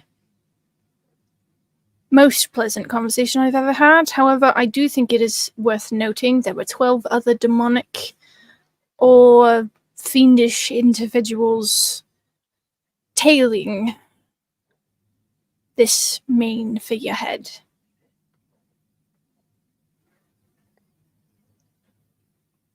Alright. And now that I'm really thinking back on it, before that half of the dream, there was another entity. I couldn't see any facial figures, very much backlit, but very dark. Almost spoke as if with two voices, said something along the lines of, "Fear not, for I am the first and the last. For I am the living one, for I have died but live forevermore, hold the keys to death and beyond." And that transitioned into these double doors that, through my study and knowledge, are often referred to as purgatory, where one waits for judgment.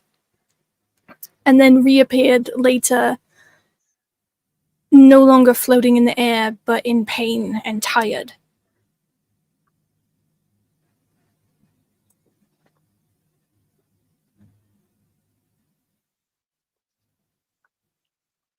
Well, I guess we should start preparing for our journey up north. I was just doing a little thinking, some reminiscing. I believe that the northern desert that they might be talking about is the Takamo Desert in Ajara. It's if I remember correctly, it's about a 7-day travel if we go through the Angizi River. And we can take a riverboat that sails just out of Manavik, I believe. It's about a day's, maybe a day and a half ride northeast of just out of Asatona. Then 6 days travel to the city of Abari. So, desert location will need a change of wardrobe, considering what we currently have was meant for a winter landscape. What do we suspect to be running into? If any hint or indication to either. DM, knowing that area, do I know of generalized potential dangers or threats? Well, desert stuff, so blue dragons like the desert, copper dragons like the desert, cave dragons like the desert. Apparently I like dragons. Well, you are one. Now. But that is something that's generally known. Giant scorpions, giant spiders are a thing. Sandworms? Sandworms are always a possibility. Purple worms are always a thing if I'm feeling particularly upset with you guys.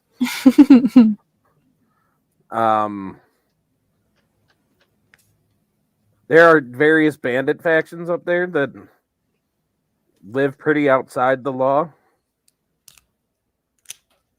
So that's kind of an ever-present danger. In the route that I just listed, what would we be most concerned about? What would the route that you'd be on, nothing out of the ordinary of threats on the river,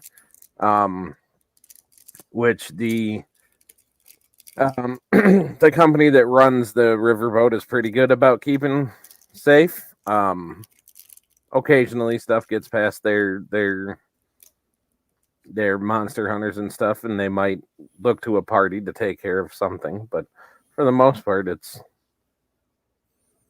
pretty decent. You know that it makes several stops, and nothing jumps out at you about any of the stops that would be like, oh my god, we got to watch out for this or anything.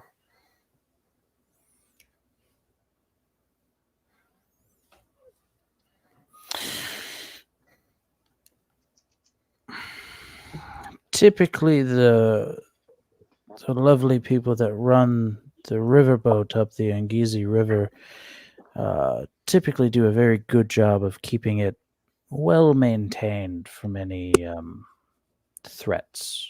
Now, that's not to say that one might not slip through, but in our travels, we shouldn't have to worry about too much other than the basic knowledge of stuff in the desert. As far as everything else, just keep your wits about you and watch out for any potential bandits trying to scheme or scam anyone, and we should be all right. The biggest thing we're going to need is food and rations and antidotes and some potions for sure.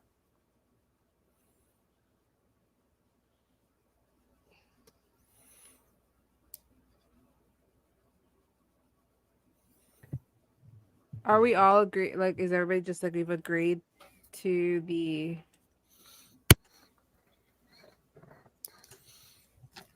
Well, you guys got told to go here, so you guys. It seems like some of the party's planning on it. What are Skip's thoughts on this, and what is he thinking? I'm curious as Ken is sitting there stewing and looking grumpy as shit. But really, that's just Ken's face. Resting kin face. We were just told we were supposed to go to North Desolated Steppe. So how do you feel about that? Are you wanting to go, or are you wanting to say fuck that, we're doing our own thing? Because as ever, the party can go left if you want. I mean, I'm never gonna railroad you into it. At this point, all we've been trying to do is get out of town, and we keep getting back pushed into town. Okay. And now Echo's back, and we're supposed to leave town. Right? Okay. I mean, that is the path that was presented to you guys. You guys tell me what you're doing. I'm just here as a narrator, he said ominously. Marion would go over to Sibby and sit down. Now, Sibby, you haven't been with us long, and I don't want to force you to go with us on this journey we're going to. So if you don't want to come with us, you don't have to come with us. Well, it is a little weird thinking about going without my usual companion, but you ever just feel like you have to keep going along with something because it seems like you're on the right path? Darling, no truer words have been said about my journey than what you just uttered. Yeah, it's an overpowering kind of feeling. So I'm gonna follow it. I don't know where I'm going, but it feels like I'm going the right way. I just lean over. Trust us, none of us know where we're going. No, that's evident. That's obvious. I Probably think when I we get read, along. I think I read in a book, not all that wander or lost, or something along those lines. I really I think did. it was a play I saw, or maybe Skip saw it and he told me about it. It was probably Skip because I've heard that too. Yeah, I'm gonna look around and acknowledge that Vulcan isn't here and just ask, is he okay? Where did he have to go off to? There was another? Yes, there was two of us, me and Vulcan, who is my friend, who I am never apart from. But since my sisters are back at the house, he went over there to check on them before he comes back to help with this tavern. Yes, big, brooding, silent type. Hmm. He shot a hole through somebody. Well, He they did punched try a to hurt hole me. through somebody.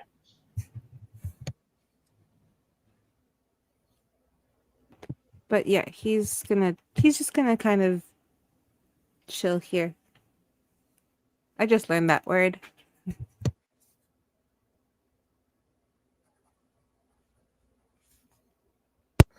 Oh. There's two of us going up north. Does anybody else wish to join us?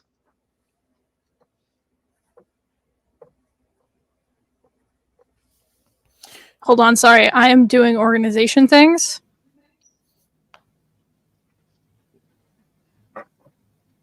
Okay, so for brevity's sake, nobody objects to going, right? No. Okay, sweet. So what we're going to do is we're going to go ahead and we're going to take our break real quick.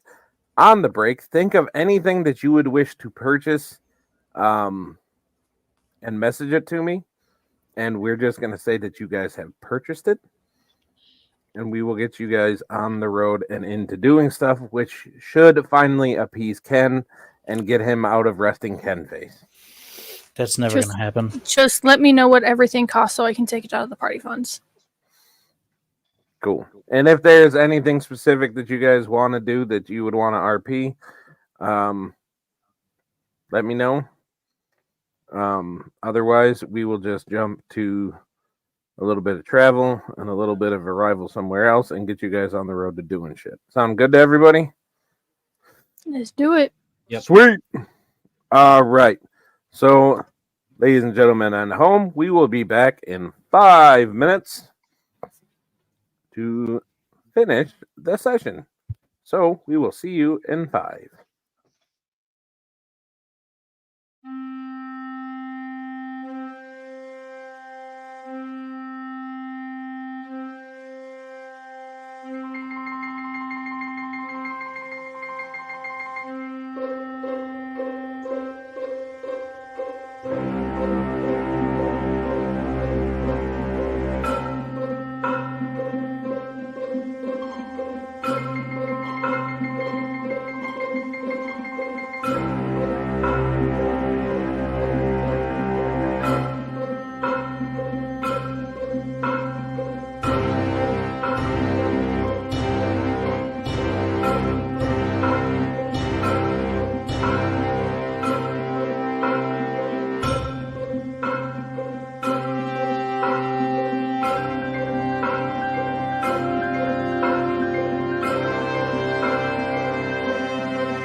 All right, ladies and gentlemen,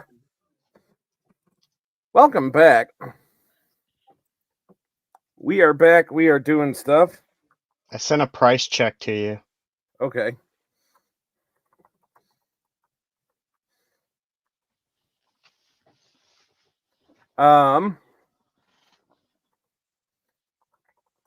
So I got some stuff. Anything you sent to me,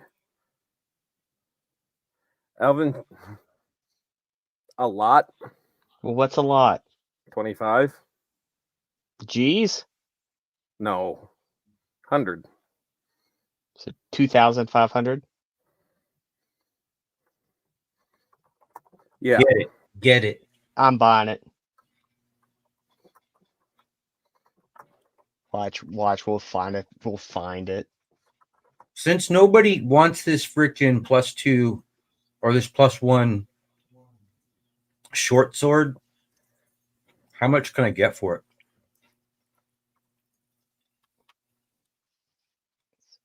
Add.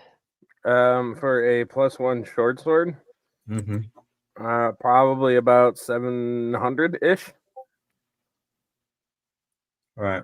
I'm selling it. All right.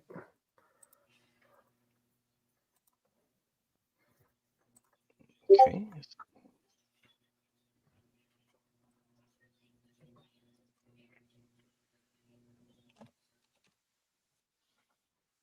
So I bought the Elven chain, so I took the money Okay. away.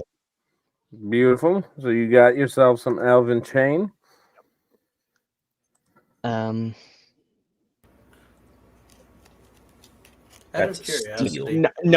Non-meta gaming. Non-metagaming.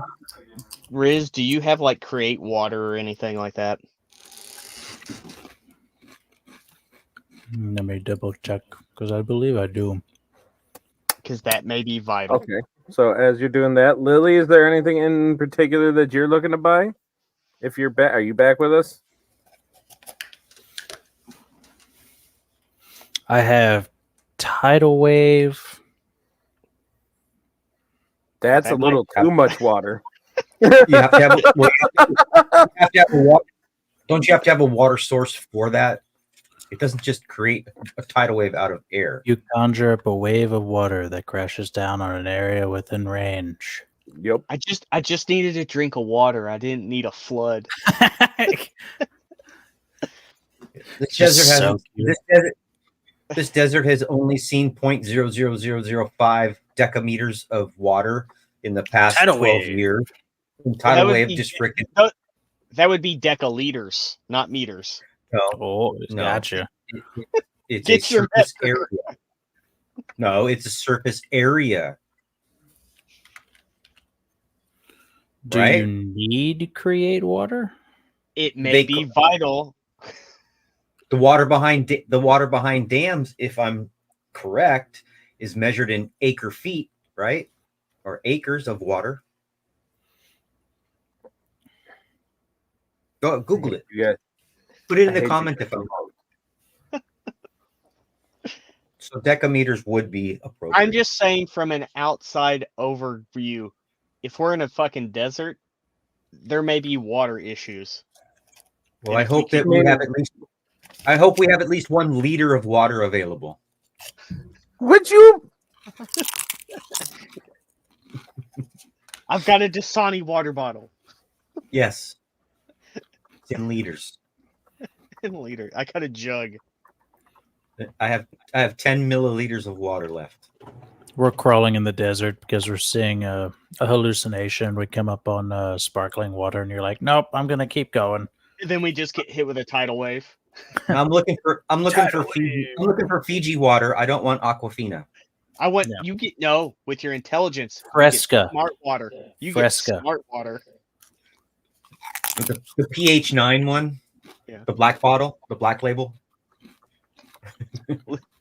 Otherwise, we're just going to end up with liquid death. I'm hoping that we get swallowed by, I don't know, something in the desert, and then 10 years later, 8 years later, whatever it is, we make it back. You guys are not. and then we meet up with like the sand people that are around the area,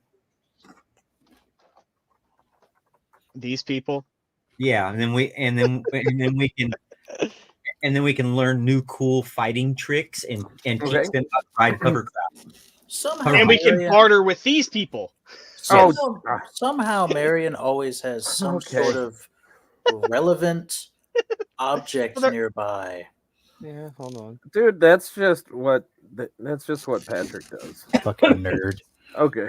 This thing's killed many of Fucking those for same real, people. dude.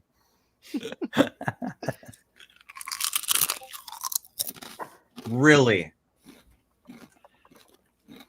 So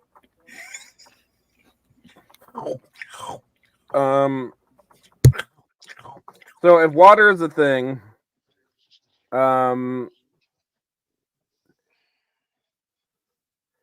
you guys find a vendor that would be willing to part with a decanter of endless water? Yeah, we'll buy. 4 gold pieces. 40,000 gold pieces. For about We'll cause a distraction. no. You grab it and run. Shut No, up and let him talk. about 2,500 ish. What? Are you crazy? It's water, bro. It's You can just always water. haggle. It's just water. We don't have that much, you guys. We're not going a freaking copper piece over 12.22. We don't have that much. Not in the Well, party funds. he did just get 700 for that. Yes, Lily, what's up? I don't, just because I don't know how to spell cloak right now, but the cloak that Vulcan had acquired, he gave Yep. to Sibi.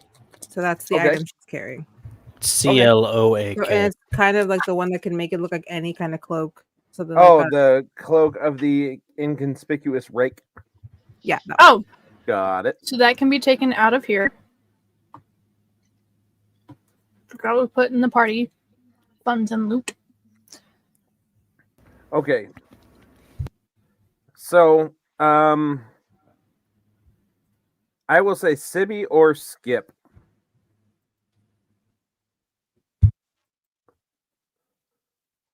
Give me a unmodified D20 roll, either one of you, because you're members of the same guild.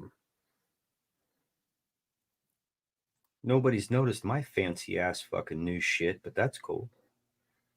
Did Go you ahead. say you were wearing any fancy new shit? Bro, I thought we talked about this. Didn't you look in on my player character sheet? I look at your sheet, but if you don't tell them that you're wearing it, they don't have access to your sheet. Well, then I don't care. Hold on, I'm gonna go look at Ken's sheet Hold now. up. Sibby, what's up? 18. 18. All right. So as you guys are trying to gear up and getting ready for this, and we'll say Sibby overhears you dealing with whoever is trying to sell you the decanter of endless water for what did I say initially? 2,000? 25? 25, I think. 2500. A member of the Jesting Jack says that they have a used one that looks a little rough, but still works. A used one. It looks rough. We drank rust water from hoses. We'll be okay. We'll be fine. It's straight from Flint, Michigan. For about 800. I've never had a new one, so I think I'm gonna get a new one. Define Up to you guys. used. It's okay. So you see the new ones that are like perfect platinum and like looks like perfect shining chrome out platinum. Like it looks very fancy. The one that he's offering you guys, it's dented, it's dinged up, it's like the cap you kind of have to like really kind of like and then it finally goes on, like, but it works.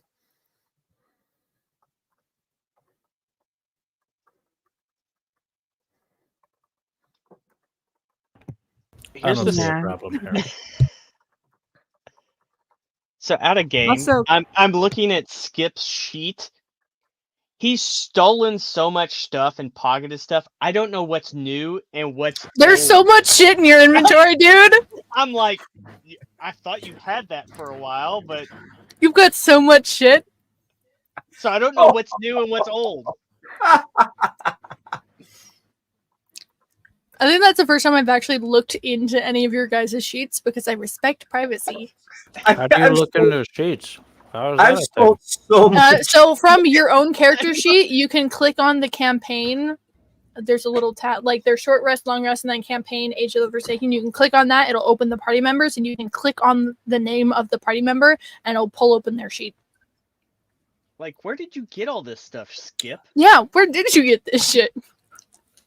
I've been collecting things. Clearly. Collecting. Hold He is on a now. collector. Inventory. What He on has earth? so much shit, dude. Like, where did the backpack come from? Bro, there was a whole session in which he was mentioning and naming things that you guys just fucking kept walking by and didn't do anything. So I was literally DMing him, picking shit up. And then eventually it was Because like, oh, what is you all do this your stuff? It's like, oh yeah, Like, they forgot about things, that. and it's like, well, we don't fucking see it. Oh, it just has an extra dimensional space. That's cool. Well, I Man, know compared to where my inventory, My inventory is minor. Jesus Christ. I think at this point, I'm just going to start picking up everything. You see a speck of dust, picking it up. Picking it up. All right, I'm going to play a Skip Tracer from here on out. We're just gonna be loot goblins. No, it's mine. We're fighting over stuff. oh my god. Please no. If we're going over, I'm trying to, like, my KJ brain, not even my Echo brain, is trying to figure out, based on the quality of this decanter, what it actually is fucking worth at this point. Are they selling us a lemon? Where, like, it has a hole in it so it never keeps the water. It generates the water, but it doesn't keep it. It just always pours out. Well, of course it's got a hole in it. How are you going to drink out of it? Oh my god. That's- Ah!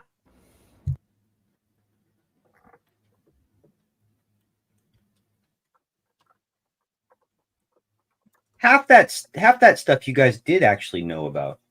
I know some of it, but some of it I had Some of it I knew about because it's things that we've picked up along the way or that we've harvested from creatures and stuff. But there's a handful of things on there that I'm like, when the fuck did this happen? Well, I have all my notes to show when it happened. And when I am proud of you for that. Good job on note taking. No, I just like to mark down where I get stuff from. That way, if we ever, like, for example, I wasn't sure where we got the gem of brightness from, and then I remembered where we got it from. Yeah, that was from the cavern whatevers. Yeah, I don't need it. So. Hey, Big Daddy DM. Yes, sir. Can I just have my unseen servant playing smooth jazz in remembrance of Oh my god. our good friend, other guy, Charles? I forgot his name. Smooth jazz. Vulcan? Vulcan. Yeah, Vulcan. Vulcan. Oh So- yeah, So apparently, and just forget about our bugbear friend. You know, That's who I thought he was talking about. at That's what I thought I was talking about. For one, our bugbear friend, although is near and dear to my heart, hasn't been around for sessions or for weeks. Months. at this Months. It's probably months at Months. this You point. know, as much as I am dearly concerned about him,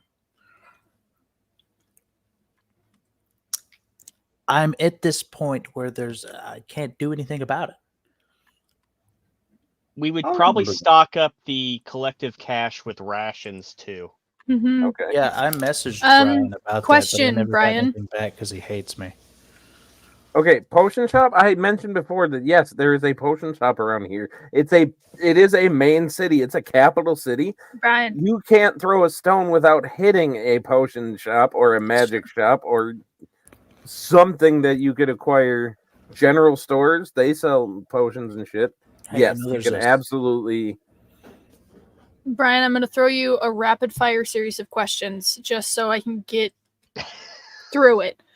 One, how much of the No. Veil of the Vigilance would be able to help not fund or finance, but like rations or simple supplies, changes of clothes for different environments, would I be able to get from them? Hold on, there's more. Where would be the most likely place that Echo might be able to get a set of bracers of defense? Because that's probably the best way I'm going to be able to boost my AC. Mm-hmm. And are there any magical items, such as the decanter of endless water, that I might be able to get somewhere else for cheaper with the connections I have? Okay, so that was a lot. The vigilance can help you very easily with rations and changes of clothes for most of the party. As far as bracers of defense, that's not something that one just generally finds at, any given magic shop. So they would probably, at the very least, have access to like what shop might have it. I'll say it Yeah, that the bracers of defense I'm expecting to be at like a specialized location, like store that specializes in those kinds of items. Yeah. And then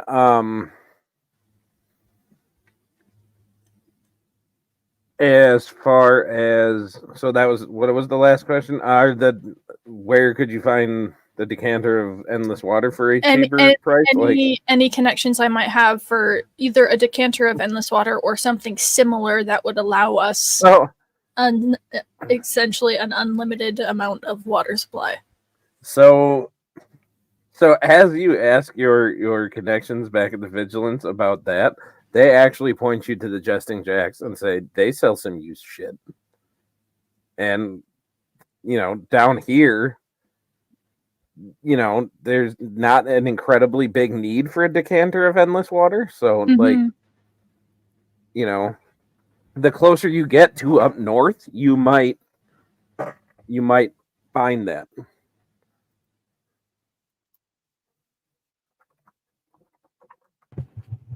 But if it's needed up north, the price is going to go up. So I'd buy cheap here. Well, the thing is, though, like supply and demand might be a thing, but also if more people need it, there might be more, which makes them more readily available. So it might go the other way. Just depends on the society and the economic system. Yeah. This economy sucks here. Sibby has a raised hand.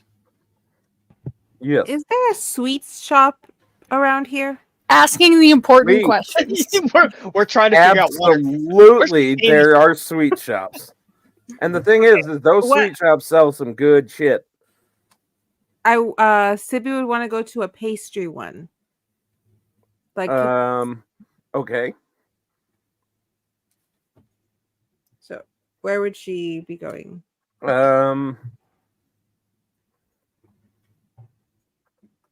That is a wonderful question. Let me get you an answer. Hold on, let me just go to pastry shop name generator. No, fantasy pastry shop name generator. Just fantasy name generator, specialized in tavern, inn, and company names. Nothing but cakes. No. That's a good one. We have those here. Okay, so the one I'm gonna go with is you find a shop called Sugar Plum Haven, which is run by a lovely little halfling girl. So Sibby would walk into the shop, see all of the goodies out, very excited because since this is her first trip without Vulcan, she wants to now splurge on some sweets. Okay. So she walks up to the halfling attendant. Hi, do you have chocolate, like chocolate pastries or chocolate cookies? Yeah, we got lots of chocolate. It's kind of what we do. Can I get maybe how much would a dozen cookies be of those chocolate chunk cookies.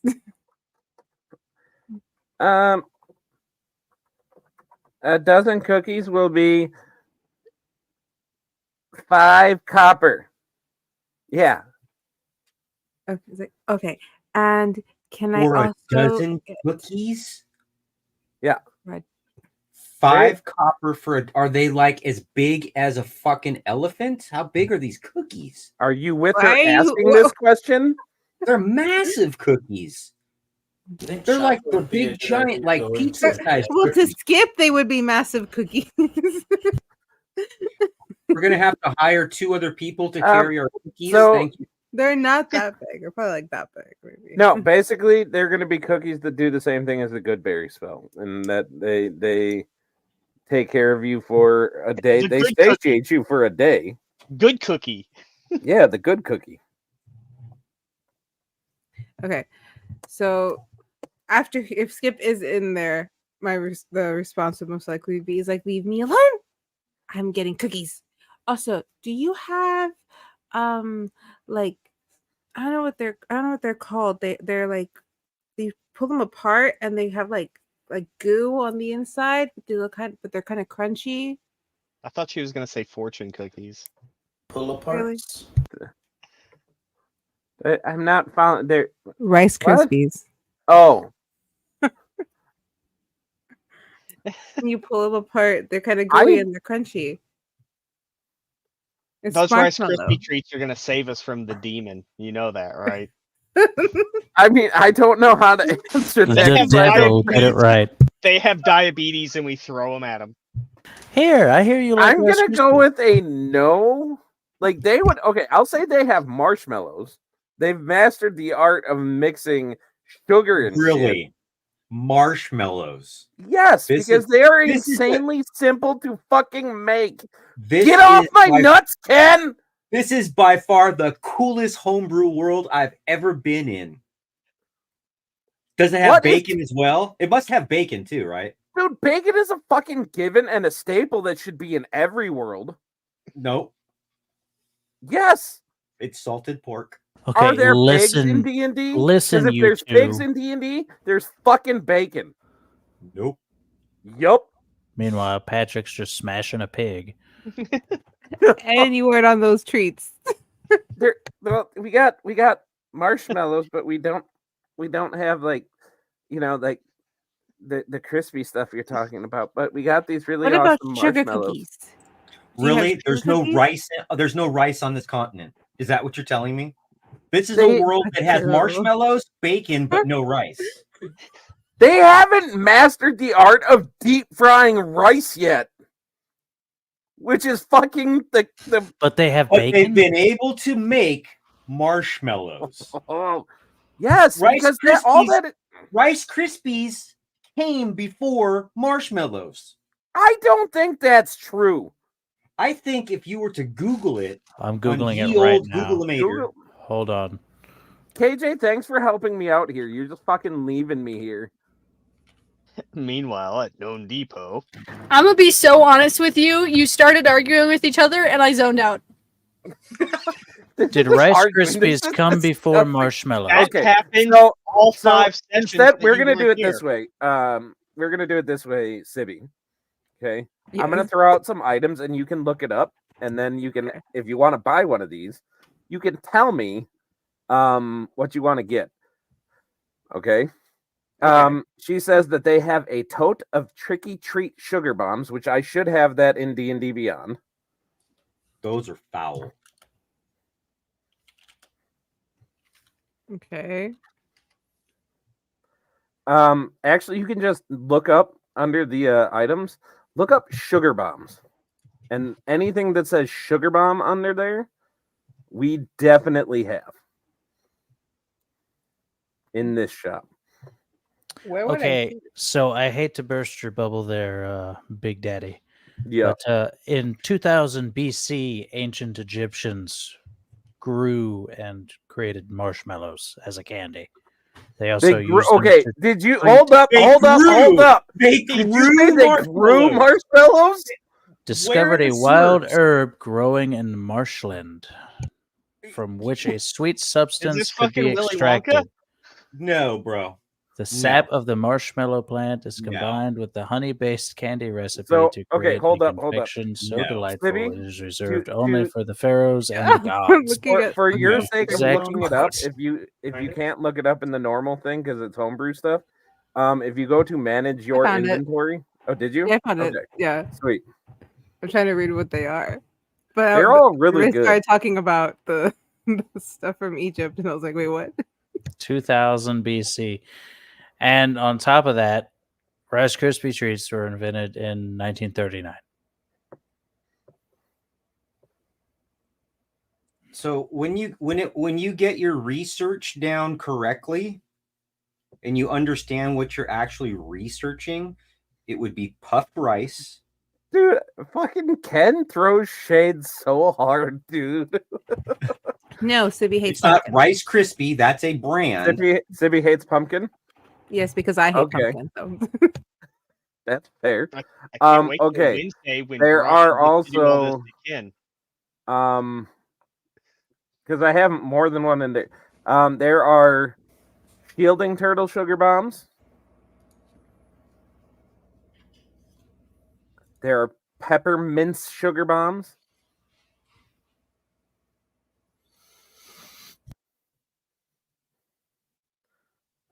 There are a pack of Leva Bubble sugar bombs. 20 years I want later. the gum one. She I want the gum one. wants to go shopping.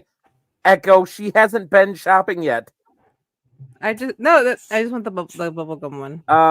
Why are they drinking out of such a large The Stanley? level bubble sugar bumps. Okay. And then they also have the Jolly Ooze Bean sugar bombs, which also might get her attention. Nah, we'll stick with the gum and You'll the cookies. stick with the gum and the the cookies. cookies. Okay. God, there's a lot of sugar bombs that I put in there. Okay. So the gum, she says, is 1 gold piece for the whole pack, which is a little steep for gum, but then when you look at what it does, it's kind of a thing. Yes. So marshmallows were originally used as medicine, by the way. You know what I got to say to that, Riz? That's what I got to say. Shut up. You can't keep me down. Yes, again. Nope. Okay, so Yep. it's one. Nope. So it's just 1 gold Yep. piece, and you said 6 copper, 5. 5 copper. Okay. Yeah. So I'll hand that over to her. I think I Okay. have 30 myself. Please. Okay, there you go. I really like your pretty red hair. It's very pretty. Thank So- you. I just got it yesterday. And she would take this. She would take the bubble gum, put in her pack, and the cookies. Take 1 cookie out and put the rest in her pack, and be eating her cookie as she's walking out of the store.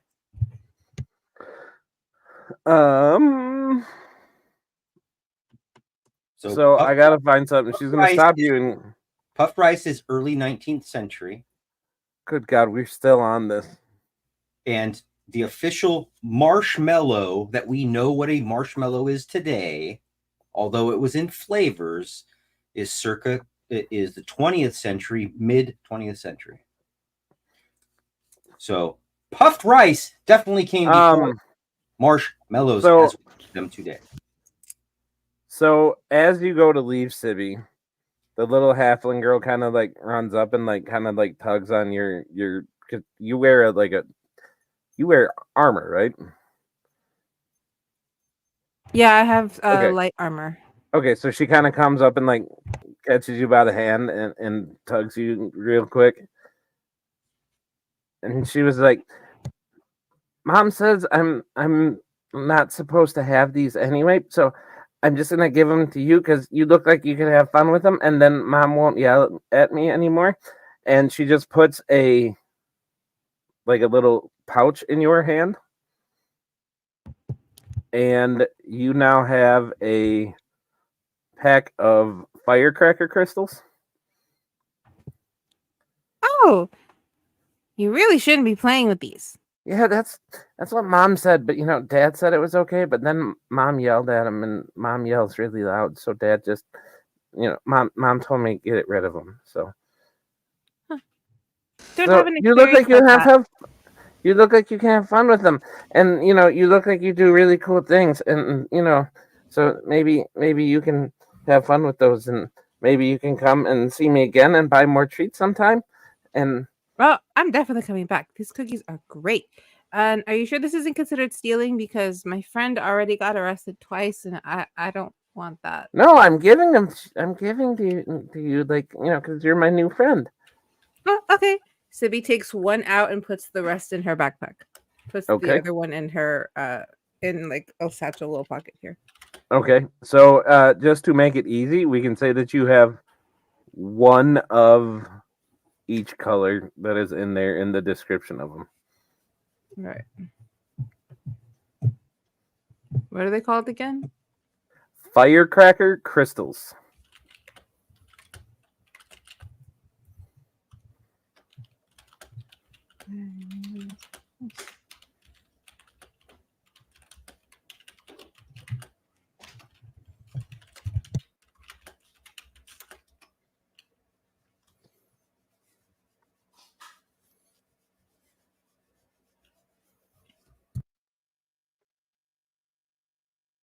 All right, got him. All right. So, what I need from everybody else, and I will send you the total cost of it later. But just everything that you were looking to buy that is common, like potions and stuff. Just I need that list of stuff, and we can just say that you guys all got it all. Do the bracers of defense count in that category? I'm working on it because I don't necessarily believe that number that was just given to me, but I'm working on it.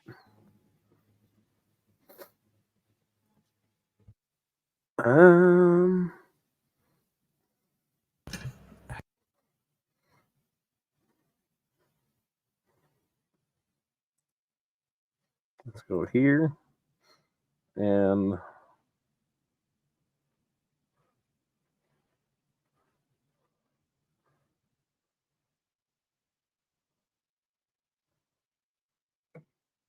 that's not what I want at all.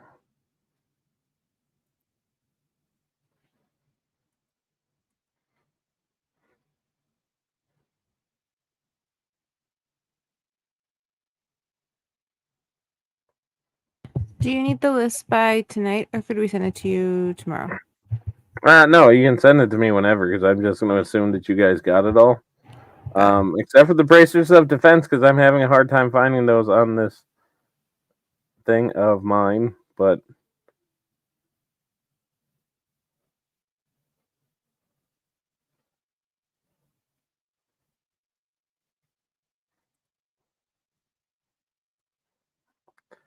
I want to make it very clear here that I'm checking my bag for this egg. Okay. I'm ensuring that the egg is still in the mantle of the. It is currently still on the mantle. Good.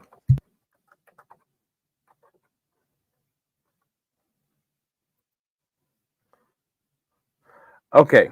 What are you trying to look up? No, the fucking price of them because the first They're thing that I looked it up. They're 5,000 GP. That's what I was finding because the first site that I went said that they were like 9,000 gold, and I was like, that don't seem right. So yeah, they're about 5 Gs.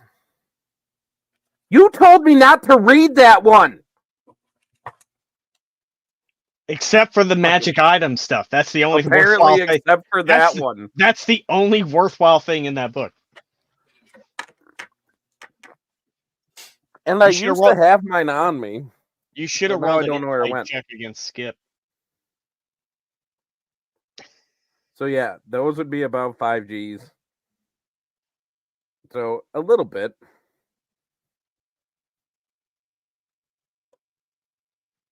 But, there was that guy that was hawking, stuff that, may or may not have been gotten legally, so you could always go to him.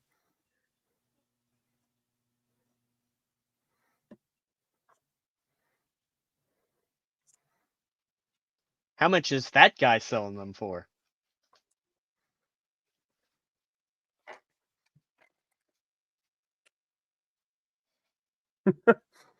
About $2,000.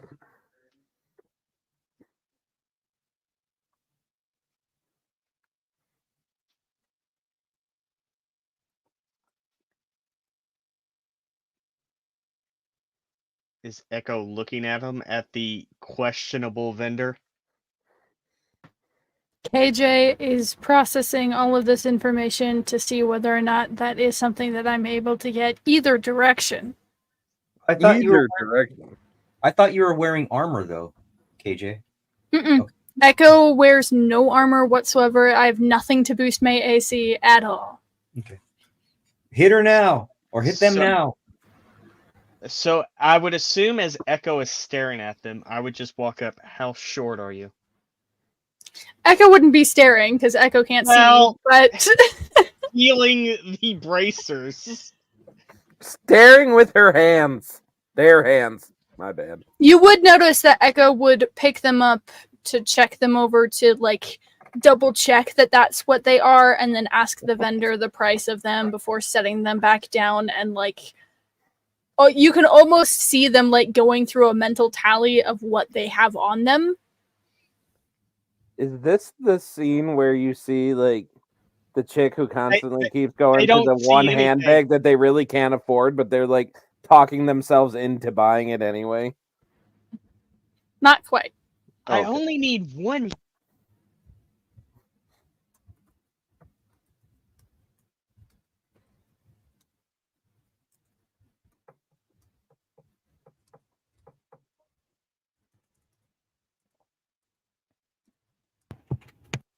What happened?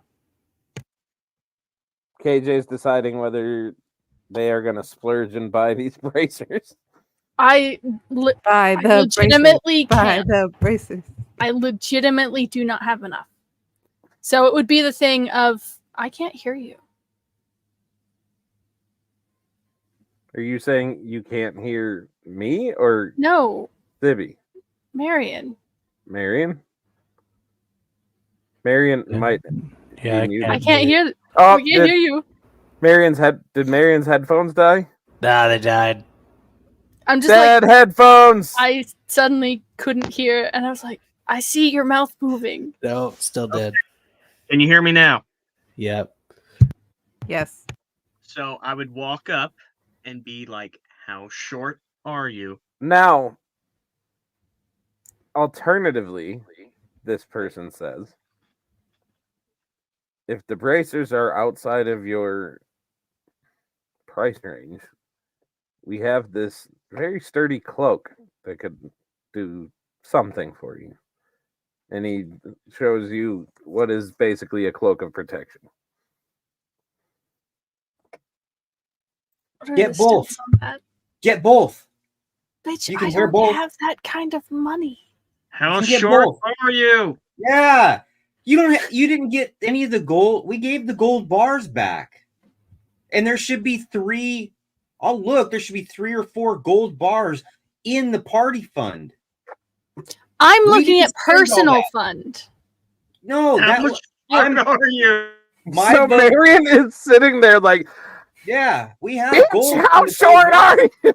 You couldn't have wasted all I'm your gonna gold give you bars. money. How short are Oh you? my god. Is Calm this I'm the down. writing part the where check out Marion right just now. like puts down a freaking coin purse and says, "Here you go," and just walks away with both? I need to know how much In game, what happens is Echo's looking them over, has the interaction with the shopkeep. Marion walks over. I legitimately cannot tell if you said short or shore. short. Okay. Echo How just much kind of do you need? passively comments over, I know you're blind, but are you deaf as well? oh my god, calm down. Wow. Jesus Christ. Echo leans over and just simply as they're doing mental math, 5'11", why?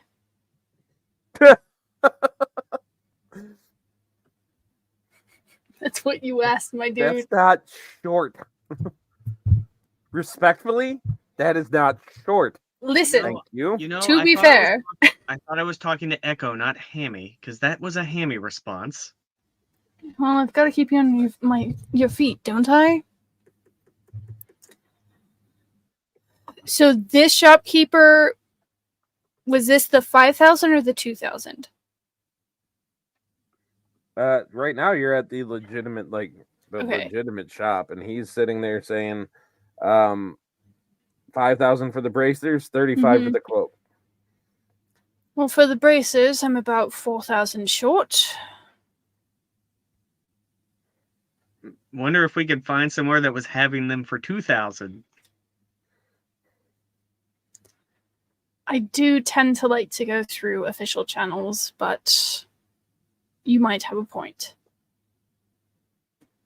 La dee da. Don't. So You must not go to CarMax then. You go straight to the dealer, huh?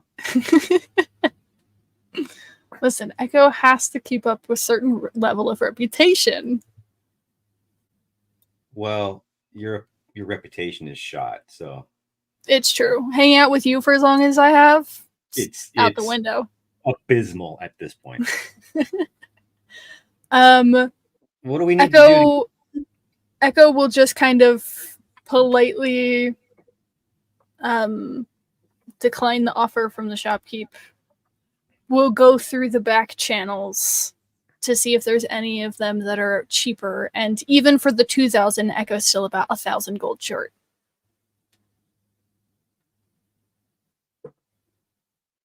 So did we find the person selling them for 2,000? Yeah, so that guy, you go there, and he sits there like, all right, you looking for something that can kind of like boost your armor class a little bit, make you a little tougher? That's cool. I got you. Braces of defense, gotten totally legitimately, absolutely no questions asked, 2,000 gold. I also got this here dragon hide belt. It is the more rare variety. I got this for another 2,000 gold. And if you're looking for the little cloak of protection, I can do that for about 750. That's all I got for you. For you monk variety types, are you interested in any of my wares? I already have a dragon hide belt. Thank you for the offer, though. Can I see the braces? No, you cannot. Well, there's a hesitation on the word as Echo holds out their hand. You motherfucker. He's We like both sitting wanted there, it and no, the funny thing is they've got blind sight. So you could 100% see this guy like going like this in front of your face. Like, can you see Pretends anything he's at not all? doing it. Can you see? They can't see anything at all. Why are they asking to see him? All right, fine, and like holds him up. And we'll just But pick is one of holding them up up. Holding up two different bracers to see if either of you are paying attention. Echo will reach for the one that most resembles the designs they know to be bracers of defense. Okay. And we'll kind of check the quality of it to see if they actually are what they say they are. Am I being wished? No, they are fully legitimate bracers of defense. Just buy them. Your own personal demons, where they came from. Oh my god, they might be stolen. I'm going to tell you right now. Listen, I put calm down. I put 1,000 gold on the counter. And Echo will put the second 1,000 down. Okay, here you go. So you guys don't want the cloak? Is the cloak still on the table, or do you not want it? Where are you at with it? I'm good for blonde now. lady saying no. Both blonde ladies saying no. Okay, I'm gonna buy the cloak. I'll give him 700 gold. Buy the cloak and then toss the damn thing over at Echo and hope they catch it and keep on walking. I'm out. Happy birthday! Glad to see you got out of the Inquisition in one piece. out of game, it's hilarious. We're giving Echo all this defense stuff, but Echo's been in like 2 battles. One combat. Yeah, like the problem is I keep getting taken out before combat starts, or because my AC is so low, I get taken out so fast for whatever That reason. is because you built the worst monk. Like you put your stats in the worst I spot built for a a monk. very specific kind of monk, You did. and I'm sticking to the bit. And that's good. I support you. After they make their purchases, I just put my arm on their shoulder and be like, "It's good to have you back." Thank you. I gotta add shit to my inventory. Sibby, when you joined up, I didn't give you any magic shit, did I? You had given me a. ¿Qué fue? Herona, the Corazon fan blade is one thing that you had given me. The Corazon fan blade? Okay. Yeah. I was planning on getting another magic dagger, but I have to go through them to see which one I want. So much better. So that's 2 things now you owe me, Echo. 2 I'm keeping favors. track.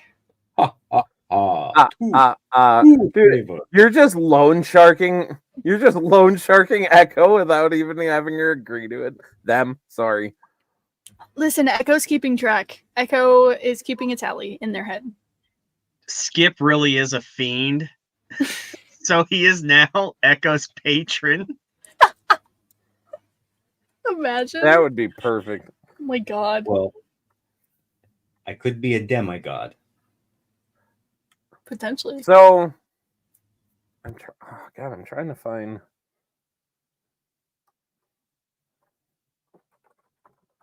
I want to give Sibby one more thing, but I can't find it. I'm working. Sibby's just walking along with her cookie. So, as you get back, because I'm assuming that you want to tell your sisters that you're leaving. Yes. Okay. So you can RP this out if you want with your 2 sisters, but they get back and with Vulcan telling them like, yeah, you're like this full-time adventurer now, you're like doing things and all that. They decided to show their support. And what you can look up that they give you is the armored ball gown. Because you seem like the type that likes to be fabulous.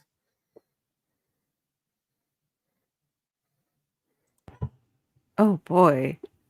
Is that She's fabulous. Did you read what it is? Can I modify it? Can I modify it like the way it's supposed to look? Like Yes. Like you can it can look like whatever type of dress you want. But you read basically what it is, right?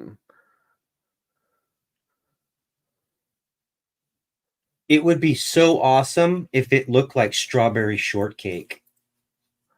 I'm going to cosplay strawberry shortcake next week. I fully support you. If he does, he gets permanent inspiration. Has anybody seen The Swan Princess? Is that an anime thing? The dress, the armored dress in the lineup, that's all I'm seeing. That's all I'm freaking seeing. All right, cool. I'll take it. All right.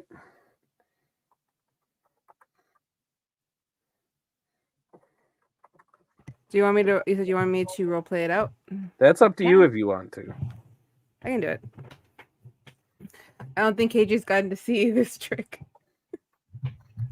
Yeah, KJ has not gotten to see the fact that Lily is so good at playing.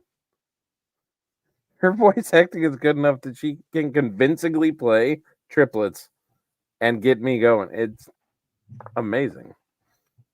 Okay, so I went back there. Or they came to the place for me. I would picture that you went like back to the place to like say goodbye to them or whatever. All right, so after I said goodbye to Vulcan, I turned to my sisters and Violet, Rory. I can't believe you're going to go and just leave us here. This is completely unfair. We went through a lot. We just found you. To you, it was literally a couple of weeks. You don't remember the last 6 years. It's not the same thing. I think that you going on an adventure without us is honestly really good because I don't want to camp again. We were out camping for a little bit. I didn't like it. Well, no one was inviting you, but the entire point of this is that I want to see where this goes. I've never gotten to just do something. Everything's always just been told, so I want to go. Do you understand? Of course we understand. We can mind speak. What's wrong with you? Can I just have a hug from my sisters? That we all have matching hair now. You guys couldn't shut up about the blonde. Honestly, I think I prefer the blonde. I might ask them if they could do that for me because I don't know. I want difference. I love you both. I love you both so much. I love you both so much. It was worth it. It was worth it. What? What was worth it? Anyway, I'm gonna go. You guys stay here, please. If they ask you to help out at that bar thing, help out. You know, do tricks and stuff, bring in customers. Not the bad kind of tricks. Just the good, the fun, tricks. Okay. I know we never, but like, you know what I mean. Okay. The place has a bad reputation, and I don't want them to think that you guys are one of those. At this point, I think they would pull out the dress or the item. I'm like, well, because we are just the best. Here, we got you this. I'm not even gonna ask how you got anything because I don't know how you have money, but thank you. What is it? It's a dress. The last time they put me in a dress, I ripped to shreds. It's an armored dress. We're not doing this again. No, we're not. She takes the item, puts it in her bag. Thank you. Okay, this was so probably the worst thing you guys could get me. So when you go to take it, because you're taking it, I'm guessing just like a normal dress, right? As you go to grab like I don't know the parts of the dress, but like to like kind of like fold it up a little bit, you definitely notice like a cut like right across your hand as you feel something extremely sharp on the edge. Okay. Did you guys give me a blade dress? I said it was an armored dress. You were forewarned. Great. That I might have use for this. Actually, this is really great. Thanks. A knife dress. And then she very carefully puts that away. Very carefully puts it away. All right. So, with wonderful performance, by the way. I love the triplets. And so with that, we will call it the end of this session. Hopefully, we'll have Maticus back next week. I was hoping he'd be back this week, but if not, we will get you guys on the road next week as you have your shopping done for the most part. Get me the list of all the potions and anything else that you guys want within reason. Keep in mind to keep it level 5 appropriate, and I will tell you if you send me a list of stuff. I would say for sake of you guys being 5th level, like rare and below is available. All right, so get me a list of any of that. And if what 6th level? What the fuck ever. Point is rare and below, and you guys can probably find it. Keep in mind if it's something that is exceedingly like difficult to find or whatever, then there will probably be less of them available. But I will do my best. And I dig Charles here. straight to the carriage engine wholesale. Was Echo KJ? Were you here for the carriage engine?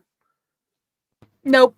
No, because Okay, that was when we had Taylor. With Taylor being here, I don't even know. Lily, do you remember how carriage engine came up? Because I appreciate Daniel's partner just kind of Yeah, diving it right came in up there. when we were talking about horse. We were trying to talk about horses, but we weren't allowed to talk about horses. So they just start like coming up with different names for horses, and someone just said carriage engine. Carriage engine. I Taylor don't even just remember said who it was. carriage engine, so that made it canon that horses are now carriage engines, because that's just what it is.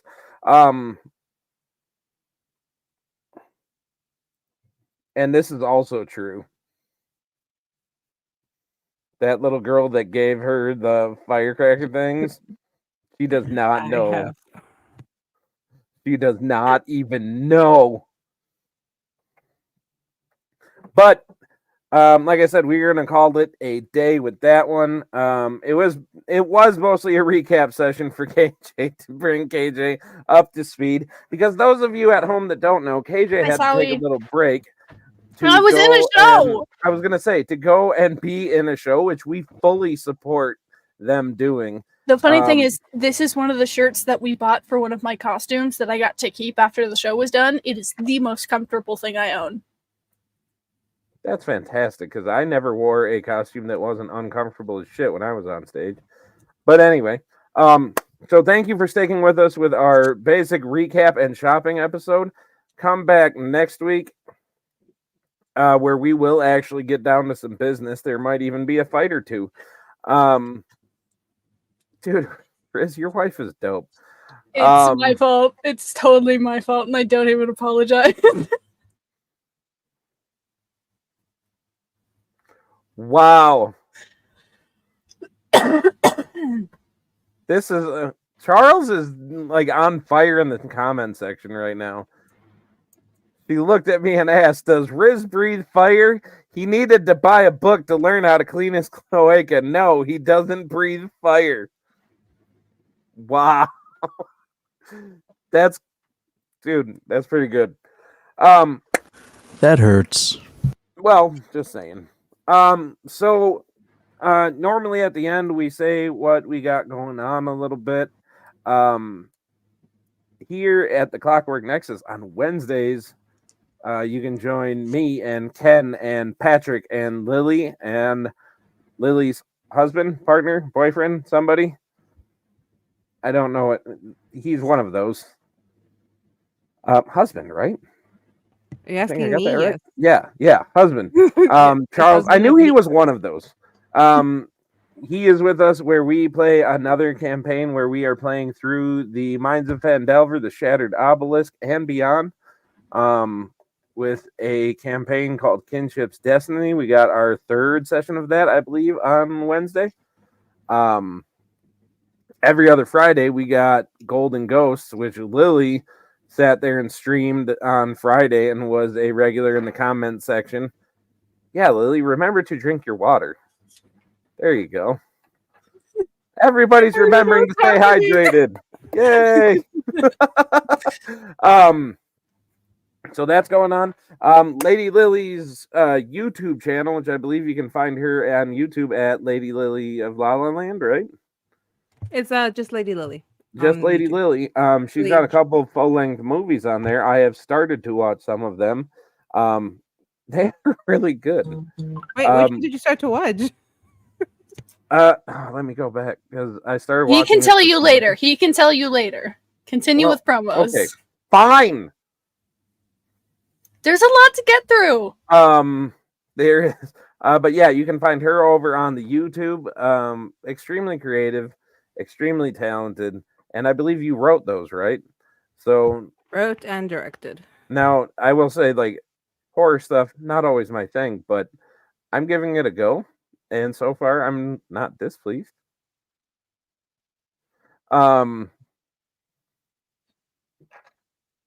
Echo, what do you got going on? I can do my promo.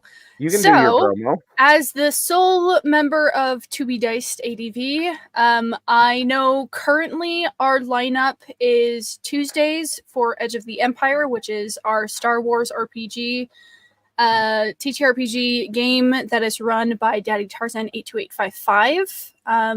I believe Matt is a consistent player in that, so is Oz, otherwise known as Son of a Ghost. Taylor occasionally plays in that game, so does Dia at diaville.cause, and Victor at Victor_the Story Weaver. Right now, we are taking a break from our Wednesday campaign, Dimensional Dial, including the one-shots, just because schedules have conflicted, and so we're on a bit of a official hiatus on that game. Thursdays, we have Tales of Varden, which I believe is still happening this week, which has some of the aforementioned people as players, but our lovely Chris at Claybeard Studios, who I'm totally going to rep for, is a potter. And I have a commissioned mug from him that's downstairs that's broken that I got to fix. But he does great stuff. He is the DM for that campaign. And we have another campaign that's in the works, but has not been officially released on our channel yet. You can find all of those live on Twitch and then later uploaded to our YouTube, same name. And then a personal one for just me, every other Sunday on the channel of Lichen and Moss is the campaign of Brass and Briar with our little critter folks, which is me as a player. I play a character named Duke Alabaster Moore, who is the twinkiest ferret you will ever meet in your life. He's an acrobat in the circus with his twin brother, who has mysteriously disappeared. But we have players, L in Motion, who plays Kerr, and Ruby Griffiths H, who plays Lavender Knittingham, and Scree the Rat, who plays Scree the Rat, with our DM, Sir Zatara. We go live with those every other Sunday in the mornings. That's a morning game. That's not an evening game. So morning D&D for anyone who feels up to it. We are uploading the unedited versions first, and then they'll be re-uploaded edited, because that's something that we're trying to do. I think that's all of my things. But real life stuff, real life things, I'm going to be at FanX this year for anybody who would like to come say hi. FanX Salt Lake City. Awesome. And when is that? That is September 26th through the 28th. I thought you were going to say Chicago. I'm like, oh my God, I'm no, going to be there. Fucking imagine. No, Salt Lake City. Dude, me and Ken have mentioned the fact that we need to all get together at like Gen Con next year. I don't have the money for Gen Con. Just start your OnlyFans back up and you'll be fine. I've never had an OnlyFans. I probably won't ever have an OnlyFans. I really like that you put a probably in there, like just leaving like probably. I don't know how desperate I'll get. I have an OnlyFans. I don't. I don't have an OnlyFans. But anyway, all jokes aside, FanX, end of September, you can go see KJ.cosplay. I don't know what my cosplays for all 3 days will be yet, so don't ask. Oh, one needs to be an Echo one. I'm just saying. Only if I'm able to get the costume and makeup and everything like solidified. I haven't even really put much effort into it because I've got a couple of other on your that TikToks that are legitimately put together and you do great, but no, they're just not really finalized yet. First of all, that was a makeup test. Whatever. Second of all, I have no costume yet. Okay, I really like that. You know, that sea shanty that you recorded for me that you're like, okay, well, I'm basically dying and can't breathe and, you know, like, am barely conscious, but here, let me record this for you, and you turn out something amazing. And then you're like, oh, just wait until I'm better. Fuck you. I haven't You're had time to amazing. revisit it yet. I've noticed. Don't think I haven't. But anyway, okay, so there are our what's happening with us. We appreciate all of you for sticking with us as long as you did. It was wonderful. We appreciate all of you, and we will see you guys next week. And there's a dog just pulling. Okay. Dog pool. It's Peggy. All right, we Merry will see all of you guys next week. Thank you guys so much. And this is us saying good night. Good night. Bye. Bye.